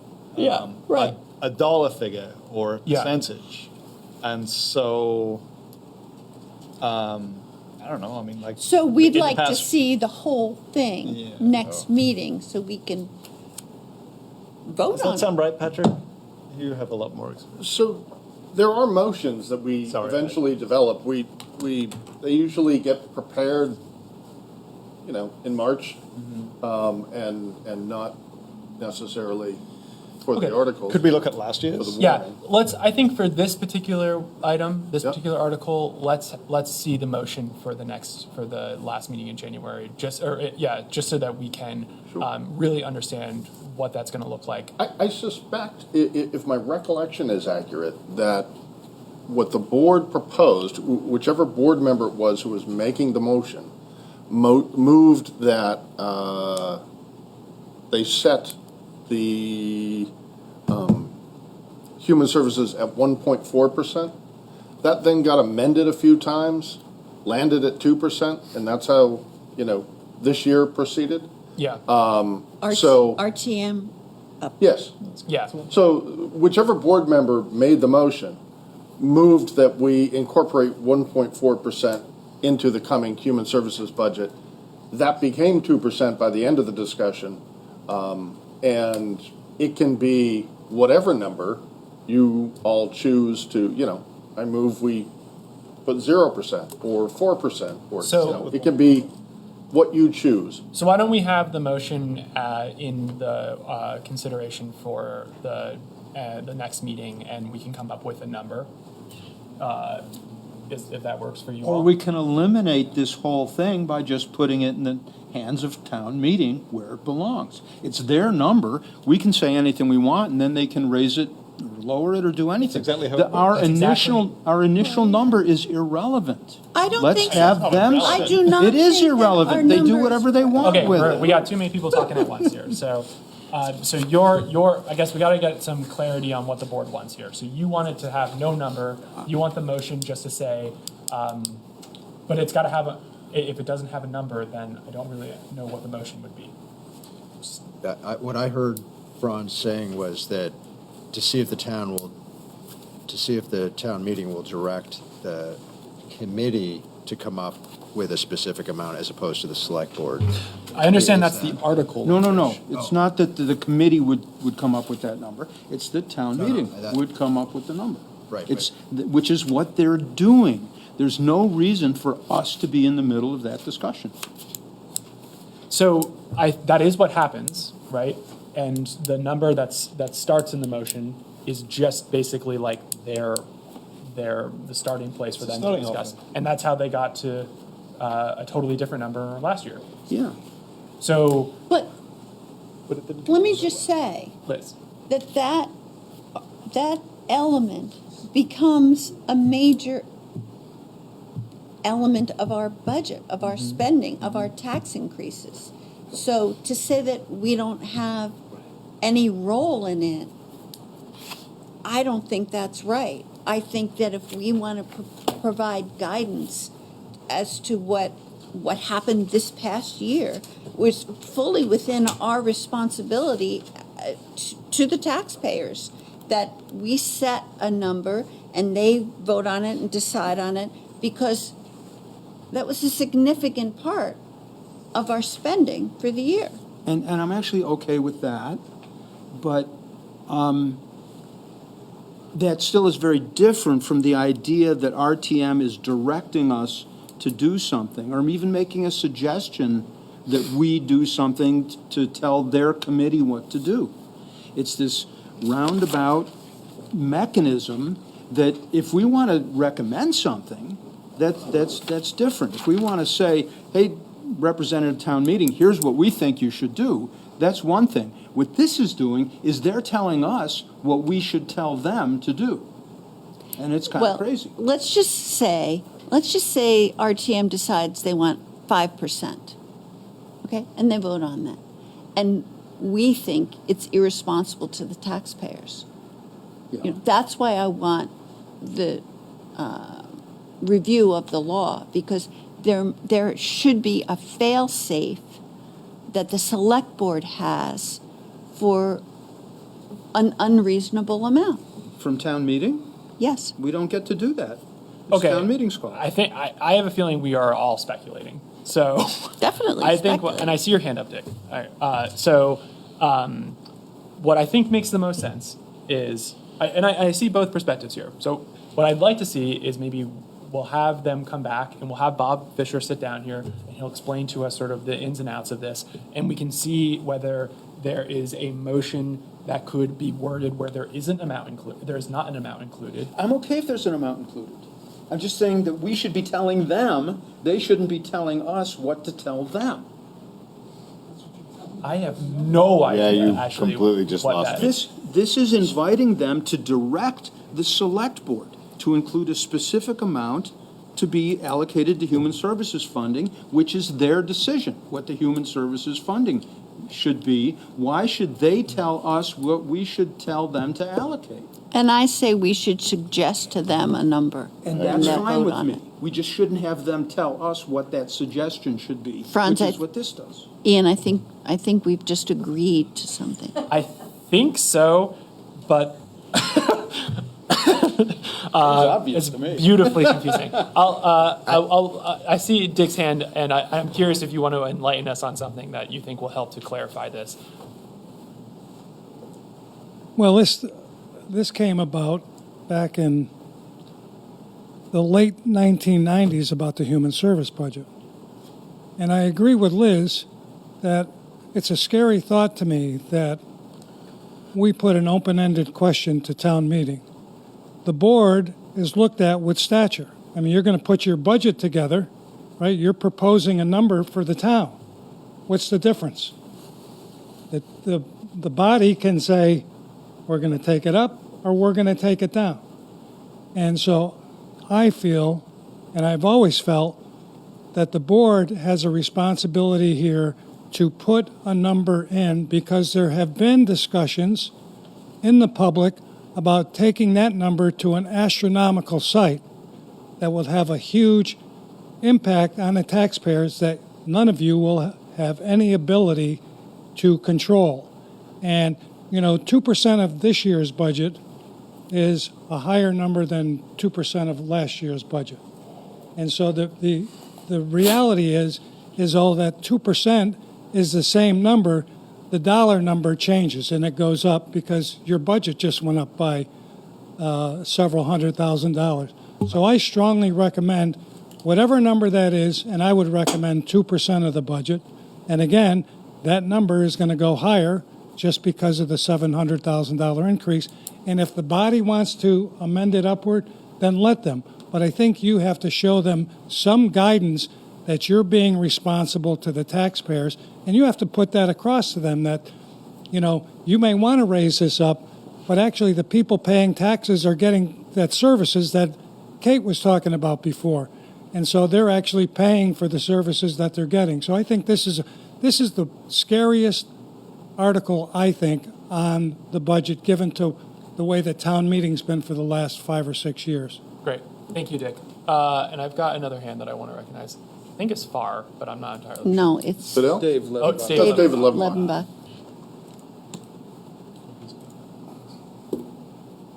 Hampshire, no. If about District 3, if I understand Franz Reichsman correct, Scary, I think he is making a formal point, which makes a lot of sense, and that is to change the wording to say that the RTM directs the Human Services Committee to spend up to X%, and you specify the number, of the FY25 budget and allocate those to human service organizations as they see fit. I agree with you that that's his point, and I think what we need to do is just have council look at that, because I don't know if the wording is specific to the select board. Patrick has the answer to that? I have no earthly idea. Oh. But I did have a point I wanted to make. This is not about fiscal 25. This is about fiscal 26. Yeah. So this is intended to give us some guidance for the construction of the budget to come. And so I think I don't know, so I'm just speculating, but I think maybe the language is select board because select board is the one that has power to allocate through statute. So I think that's why, but I could be wrong, David, and maybe it could be that. So let's have Bob look at it and see whether we can have the language be that, and see if the board is agreeable to changing the language. Liz? I just want to reiterate, first of all, that I agree with Dick, which is something else, but also that the Human Service Committee could not spend 2% of our budget. 2% of our budget is a lot of money, and we should recommend a sum that is at least the 1.7 that they actually spent. Maybe something lower, maybe something higher, but it's our responsibility to set the tone of that conversation because of the fact that it has such tax implications. Yeah. Okay. Let's have that discussion next meeting once we have the language of the motion in front of us. So I think what I'm hearing from the board, to give John as clear of direction as possible here, is we're agreeable to there being a number in the motion, not the article, but the motion, because we got to start somewhere. We will discuss what that number is at the next meeting in January. We'd also like Bob to look at the wording of Article 16 and whether that could potentially say direct Human Services Committee instead of Select Board. And that's not that important. You know, what Liz is suggesting is something that I agree with, that it's within our place to say what we think should be spent on this. But that is the exact opposite of what this article says, because this article says that town meeting is going to tell us what to do in making a recommendation to them. And I'd be very happy with us just saying, hey, you know, we've got a number here, or we've got a percentage here. This is what we think you should do. That's the typical way that these budget things happen, is we consider it, we make a recommendation to town meeting. So yes, let's do that, but let's get rid of this circular loop where town meeting tells us what we should put in the budget for their Human Services Committee to consider. That, to me, is too convoluted and nonsensical. Just a quick question. Does this article change from year to year? Because the motion changes. The article, since it's been in. Because my question is, I've always, when I spent 3 years as a town meeting representative, it always seems like a number was recommended and then discussed. Yeah. So that's why I think this is where I'm getting a little confused here, because, or did we just not scrutinize this article? Oh, no. No, it's the same. Oh, no. It's the same. Yeah. No, The same article. My response to that would be, yes, there was always a number, but where did that number come from? It came from representative town meeting. No. Talking about it, and then telling us, the select board, what we should recommend to next year's town meeting for inclusion in the subsequent year's budget. That's what was happening. Daniel. Mr. Goodnow, thank you so much. You know, within the history of recent town meetings, it's actually relatively new Yeah. You and I were on the board, so was Elizabeth. And in 2019, this article was not on the 2019 meeting. That meeting amended the human services funding by like 10% or something, which was a dollar figure of like, I don't know, some number of tens of thousands. It was a big deal. It took a lot of time. And I think an attempt was made to give the Human Services Review Committee a dollar figure to work with so that they could do their work effectively and not have it then nitpicked by town meeting members. And it's not like town meeting members can't weigh in on it, but that committee was asked to do a lot of work. They did a lot of work, and then they were frustrated that their work was then redone or relitigated for 2 hours.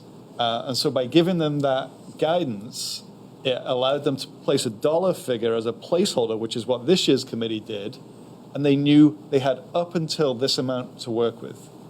And so all we have to do is ask town meeting to make a decision about what that figure should be.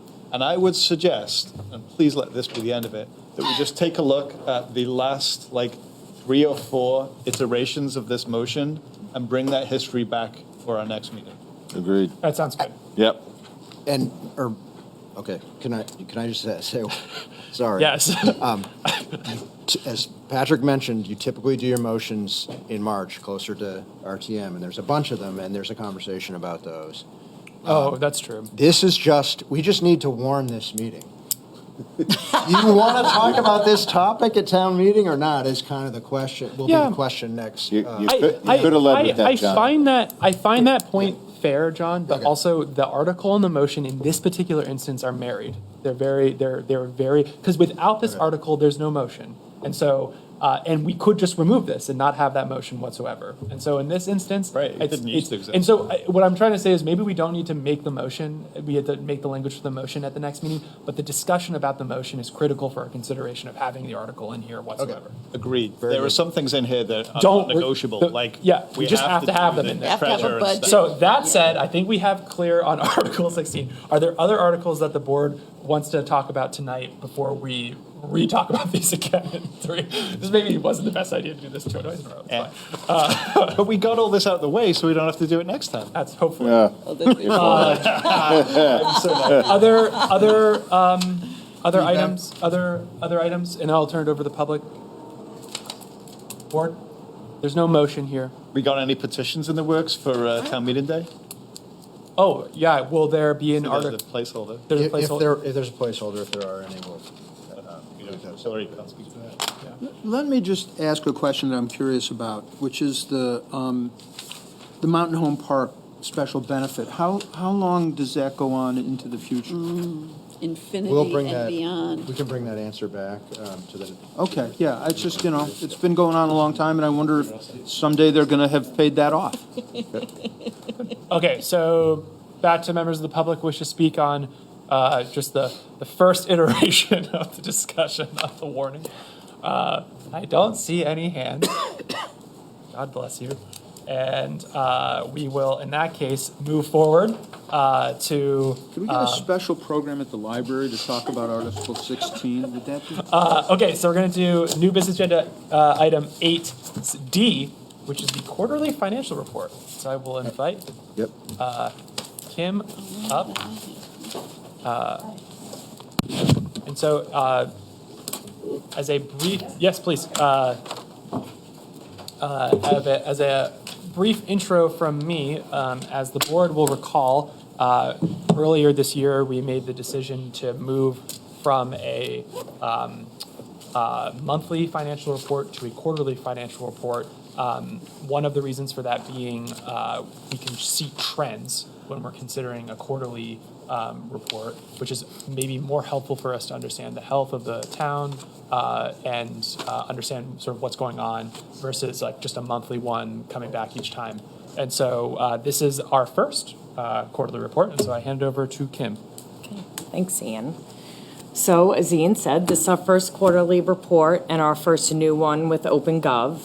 As you'll see in the backup material, the the general fund is in a new format and the parking and utility funds are in the older format of the budget versus actual, as it's still a work in progress and we're still understanding how OpenGov works and getting reports out. So on the general fund, we did add the prior year actual, which will help with the trending, which is something new that we weren't able to do in the old software before. So it's a really great tool, as you mentioned.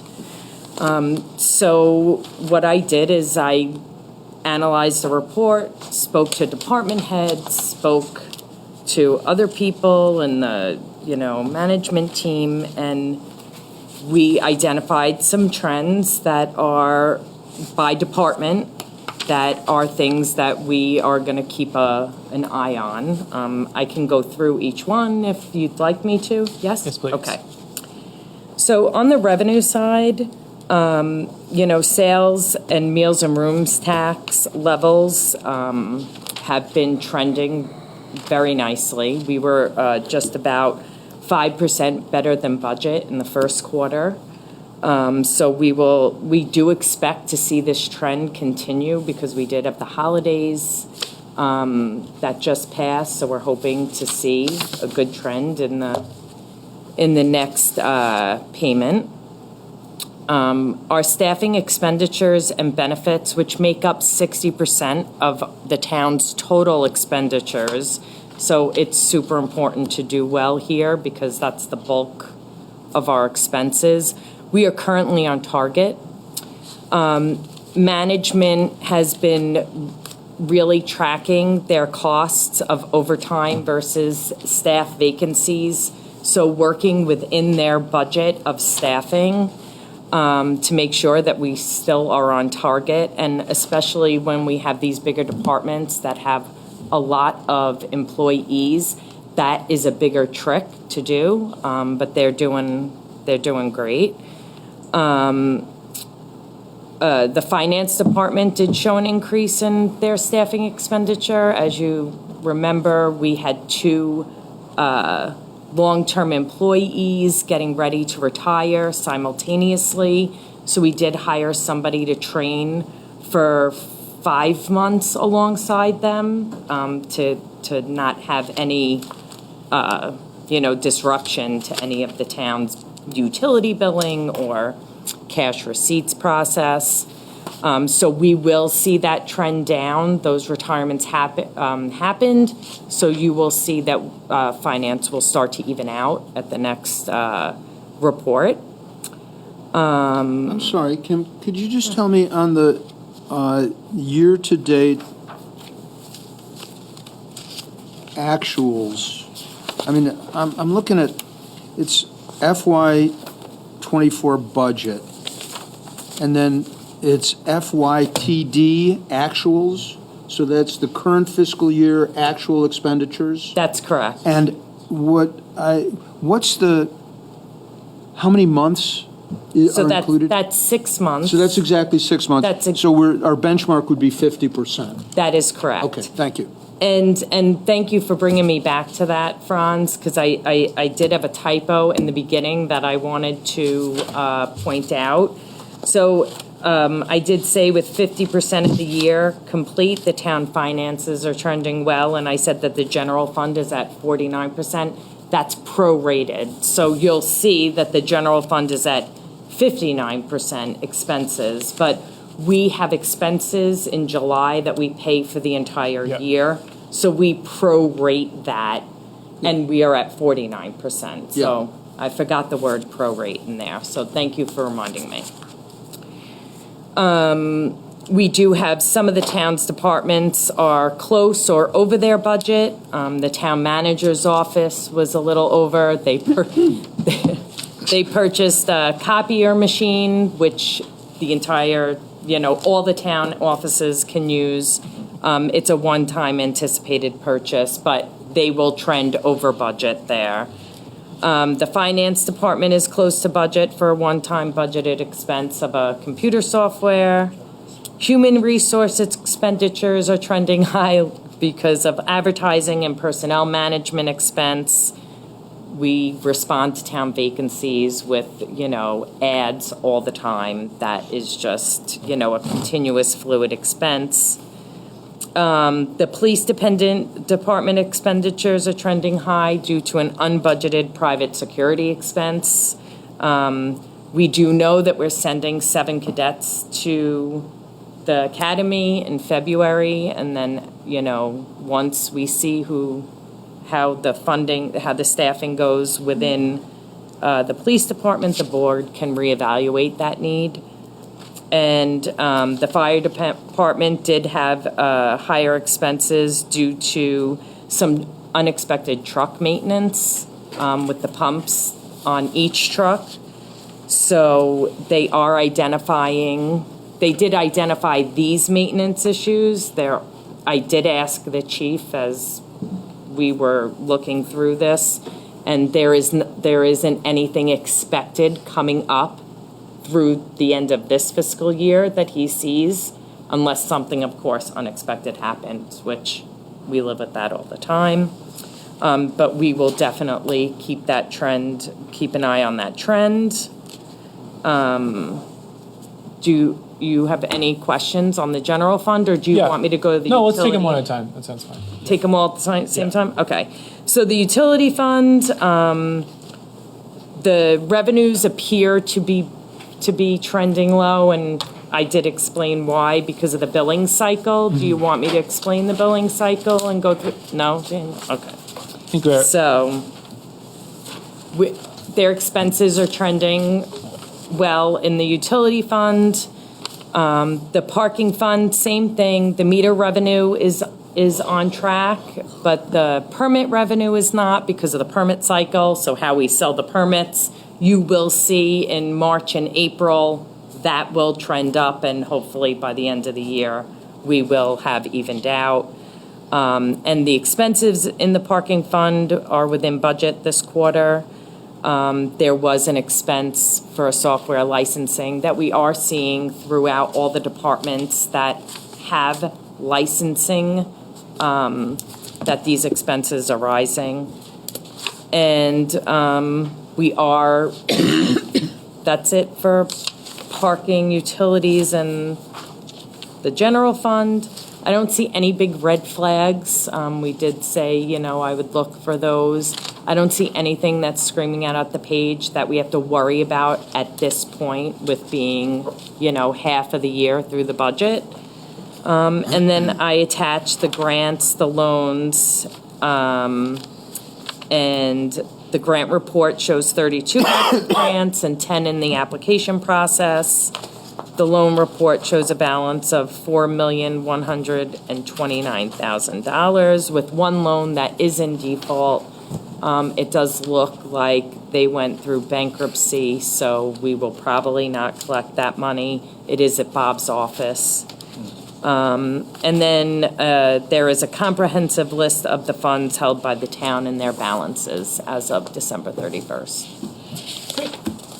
Thank you very much. Thank you. Daniel. Hey. Oh, can I get a motion? Sure. I move to accept the quarterly financial report as presented. Great. And I would like to speak to the motion. Please. Thank you so much. Kim, thank you for the report. And, I found that the narrative was really helpful. I think the new report formatting is mostly pretty good. It sort of condenses some things. So regular select board watchers may be like, hey, what happened to the overtime line? And I'm assuming it's just part of the staffing cost in general. That is correct. Yeah. It's in staffing. I want to make a request to the agenda setting committee that the next time this quarterly report, right, because we're only seeing this once a quarter, that it's higher up in the agenda so we can spend a good amount of time with it. So and I know that. Not only noted, but I was just thinking about that myself. Putting it in the Heard. Thank you. And because it's so late, I'm not going to go into my minutiae questions. I've already spoken with the town manager about some of them, and I feel perfectly happy with where we stand. Other board members wish to speak? Liz?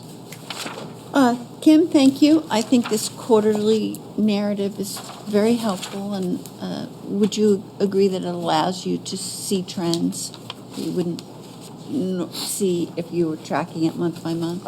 Yeah, I definitely think I can definitely identify trends. I can see things better when comparing it year over year.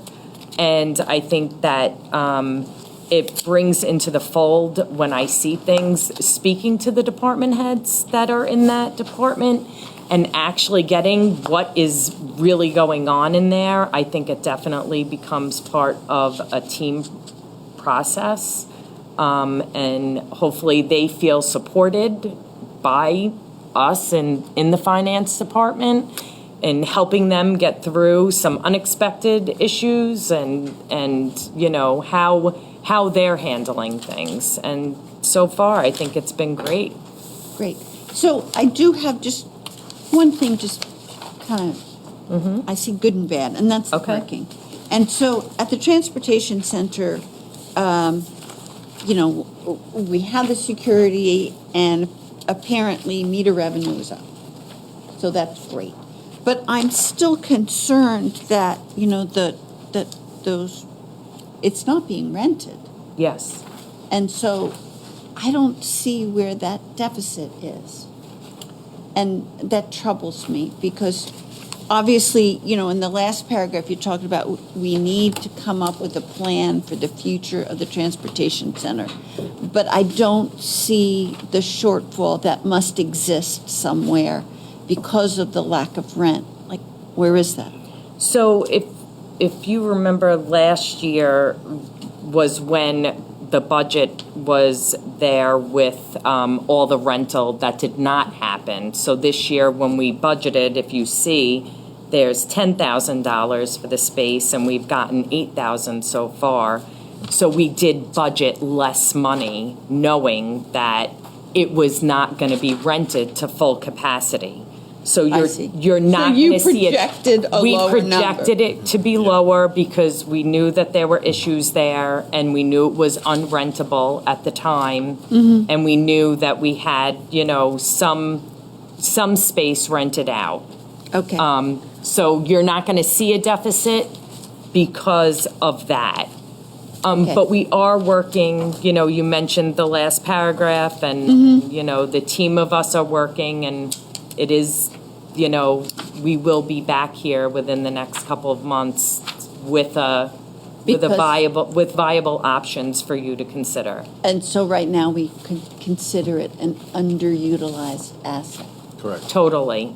And then you could, you know, next, you know, when we sit to do the budget for next year for the parking fund, whatever decisions that this board makes, then we can work that into the budget. Yeah. Thank you, Kim. That's really helpful. And we did just allocate ARPA funds towards. Yeah. Right. To make it rentable. So. Which could be used tomorrow, right? Get it done tomorrow? We have to wait till tomorrow? Day one. Yeah. Well, it's almost tomorrow, so. Other board members, questions, comments? Yes. Do you want to go? I was just going to ask what happened to that manhole cover. You know. Just kidding. Other board members? Yes. Important questions, please. So, well, you know, there's just something that strikes me now is that there's a lot of things, a lot of items where the percentage of the budget is well over 50%. But then the whole thing comes in right almost on target, which makes me think there's got to be some other places that are under 50%. And I'm just wondering, you know, it just caught my eye somewhere here that Public Works is at 36%. Are you in the general fund? Yeah. Okay. So there's no page numbers, but it would be 56, I think, going by the, or no, it is 56. The page number was hidden from my view. So if it's, you know, percent of budget, you track down to 36% for Public Works. I'm just wondering, is that are we expecting that that's going to all of a sudden make a leap at some point? Well, it could, right? Because we just had 3 snowstorms, right? Yeah. So this will be the line that you could possibly see where maybe they have to go buy more salt We or have to more pay for that sand. stuff? Yeah, yeah. Okay, so, I was sort of taking comfort from the fact that our total expenditures were close to 50%, Yep. even though some were much higher. And then I realized that that's kind of cold comfort if those ones that are now low are suddenly going to jump up again. So that was just a Yeah, thought I that mean, came and into my head. that's the way budgets work, right? Some departments are higher one year and they're lower the next, and Okay, well, yeah, we'll keep an eye on it. That's the regular And that relates to some of your wording in the narrative, which occurs a couple of times. It says, we'll be watching to see if we need to make any adjustments moving forward. And then later it says, see if we need to make any adjustments. So how do you decide when an adjustment is actually needed? I mean, obviously not everything's going to be exactly what was expected. So I'm just wondering, what's the implication of that statement operationally? so I would think that if one department is going way over, but our budget as a whole is trending okay, like that would be something we would have to look at, right? So let's just say library has an expense that goes way over, and they're over their budget and they're at 125% of their budget. We would need to see, did other departments come in low enough to kind of cover that for them? So the budget as a whole, are we having an issue or not? And that's important, but what are the adjustments that you would make, and when would you decide we need to make an adjustment? Well, let's say that, I don't know, we would have to look at cutting other expenses if we're over somewhere and that the entire budget is not. John wants to speak to you. One example, Franz, might be if we had a vacancy, we might hold that vacancy Right. longer to not be spending that. Because most of our expenses are in personnel, that's a typical place that you would make that up. And you would just kind of figure, oh, it really looks like we're going to go over our budget this year. Yep. And that's when Yeah. you would decide to make the adjustment. Yep, so we do. And it would be the total general fund budget that you'd be looking at in making that decision. Yeah, we have all these conversations about the budget, but really it's trying to get us to this bottom line number, which is what we're managing too. Right. And it's fluid within all that, and that's why we hire good professionals to manage that. And typically, we have fund balance at the end of the year. Yep. But if we were looking at fund deficit, then we'd be making these adjustments. Thank you. Right, well, and we hope we never are dealing No. with fund deficit. Yeah, we're not. Those are not words that, no. And I think one thing I wanted to just, from Liz's comment, you're not looking at this every quarter. You're looking at this all year long. Oh. You're just presenting to us on the. I look at this weekly, daily, when we do AP, and I see the checks that are going out of here, I'm making phone calls to department heads, I'm asking what's happening. Oh, yeah, I'm watching it on a daily basis. And I think one of the things that I recall asking when we decided to move to the quarterly was, if in your review, your constant review of the budget and where we're at, if a red flag were to come up that needed the select board's look at, that you would bring that prior to a quarterly, so that way we're not sitting for months on end on something that needs to be addressed much more quickly. 100%, and I think that you'll, like, a red flag in the third and the fourth quarter would be more meaningful than a red flag in the first and the second quarter. Yeah. Right? So we're now 50% through, so now we start to shift, right? Because we got to make sure that June 30th comes, that we're on point with our budget, so. Whilst we're in like the hypothetical realm, a good red flag would be, well, not a good red flag, but a good example of a really terrible red flag would be like, whoa, quarter two's local option tax revenues came in way lower than we expected them to. Exactly. Oh, shoot. Right. Yeah. And I email you that whenever we get the they checks, probably and won't. I let They you know always what come the in. trend is, right? That's something that we're very dependent on in our revenue. Yeah. So of course, yep. But then. All right, board. Other questions or comments before I turn it over to the public? See none at the moment. I see a hand from one Mr. DeGray. So half of this I like and half of it I don't like, and I'll give you an example. In the parking budget, the overtime line item, which I can see, is $900 over, it's at $1,900, the line item is for $1,000. A, can you tell me what that $900 was spent on? And the only reason I get to ask you that question is because I get to see that. And in the wastewater budget and in the parking budget, I get to see all the line items. Where up above, where you're making the assumptions and you change the overtime line item and you put it in the staff salaries, well, the overtime line item in the fire department has been a hot button issue. And in this format that you have it, no one is going to be able to tell what the overtime is trending. Now, again, something I did back in 2006 was to get these reports coming to us because we had financial problems, and the board, I decided to push the board to say we need to have oversight monthly. You're changing that. I can go along with that.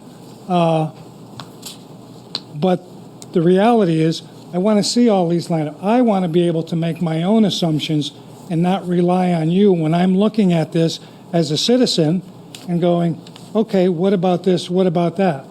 And I think that's important. And, you know, so I would hope that you would go back, because this is once every 3 months. I think it's really important to stay with the old format in terms of people being able to look at the line items and drawing their own conclusions rather than let somebody draw the conclusion for me. I appreciate that, Dick. And I think the other thing I want to just mention from that too is it's my understanding, and if you go to other towns or city websites, you can do this, who actually have implemented this software with OpenGov as of June of 2024. My understanding is you will be able to go in and see it live on how it's going. So you won't even have to wait for the quarterly report. You'll be able to go in, and that will be broken down to that level of specificity. So I think that is an important element of trying to allow for transparency and public engagement. And one of the things that I really would like done when that happens is I'd really like someone to come to a select board meeting to show the board and the public how to do that dive from the website. And so I hear that, and I don't know where the board is at, but you know, what was the rationale behind the sort of decision for how broken down it was for this presentation? So I based this report off of the budget summary that was presented here, in the way that we want to, you know, start showing things at, you know, a broader level at this level, and have the budget book where people could go in and see the line items if that is something that they want to do. Like, this is like the policy level that we're moving towards with the budget, so then the financial reports will match that.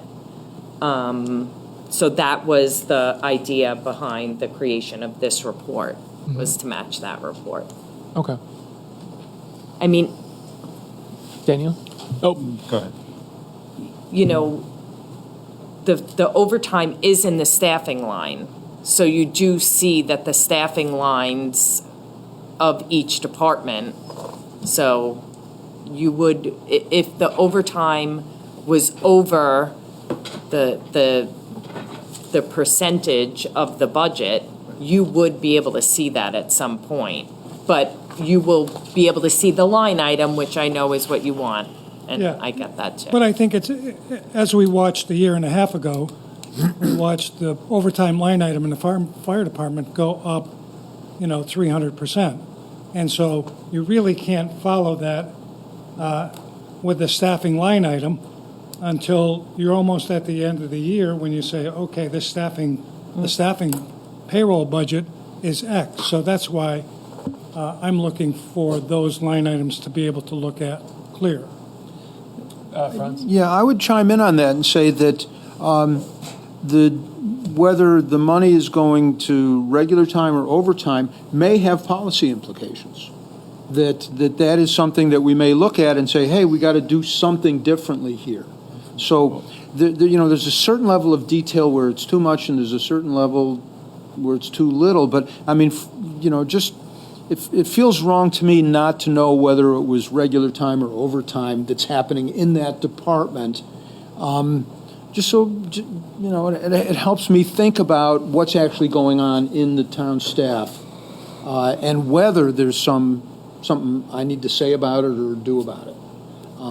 So I agree with Dick on that particular item. I don't know, I'm not that used to looking at these budgets to know if there's other things like the overtime that would have meaning for me.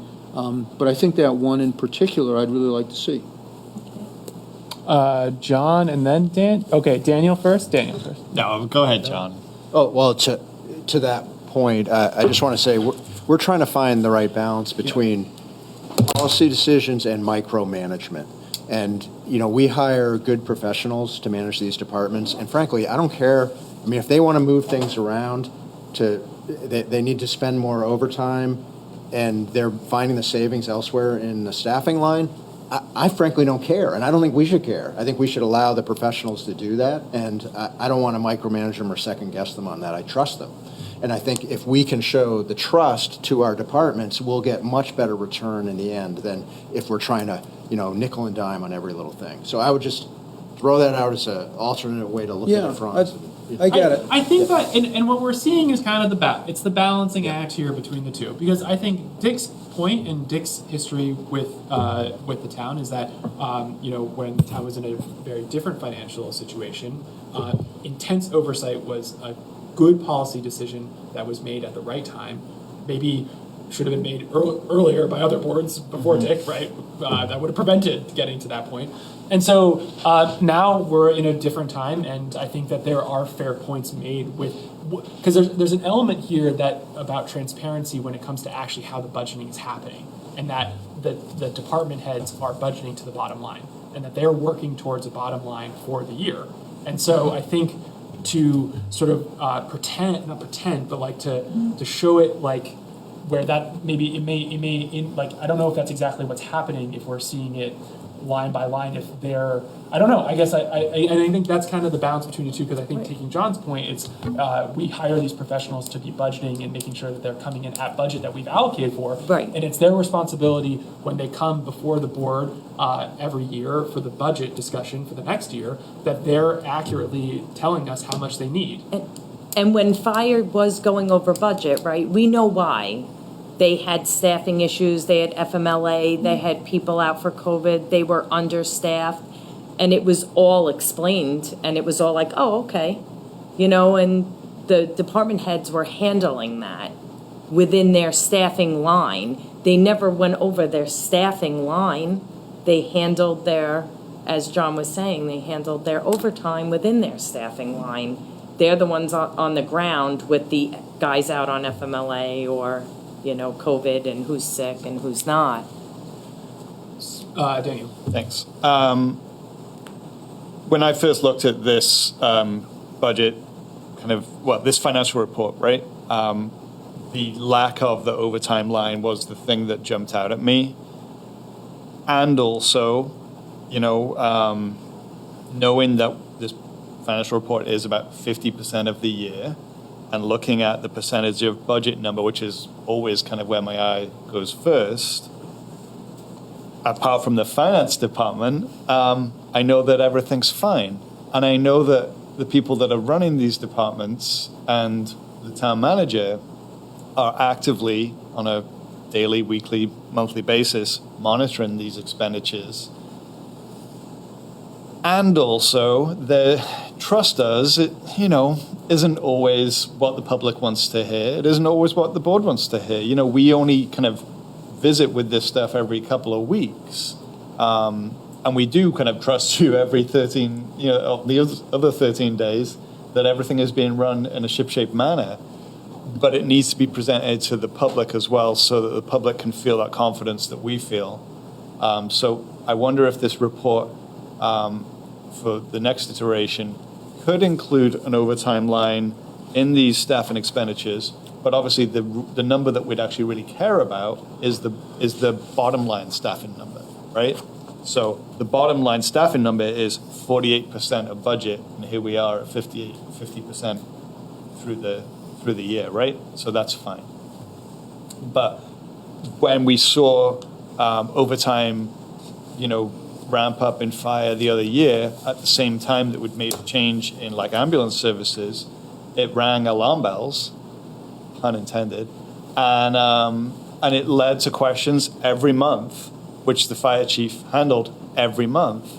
But the public needed to hear that information to feel confident, or feel more confident, and that's just kind of how it is sometimes. There's no private sector. Other board members? And then I see Bob Ozer stand up. Bob?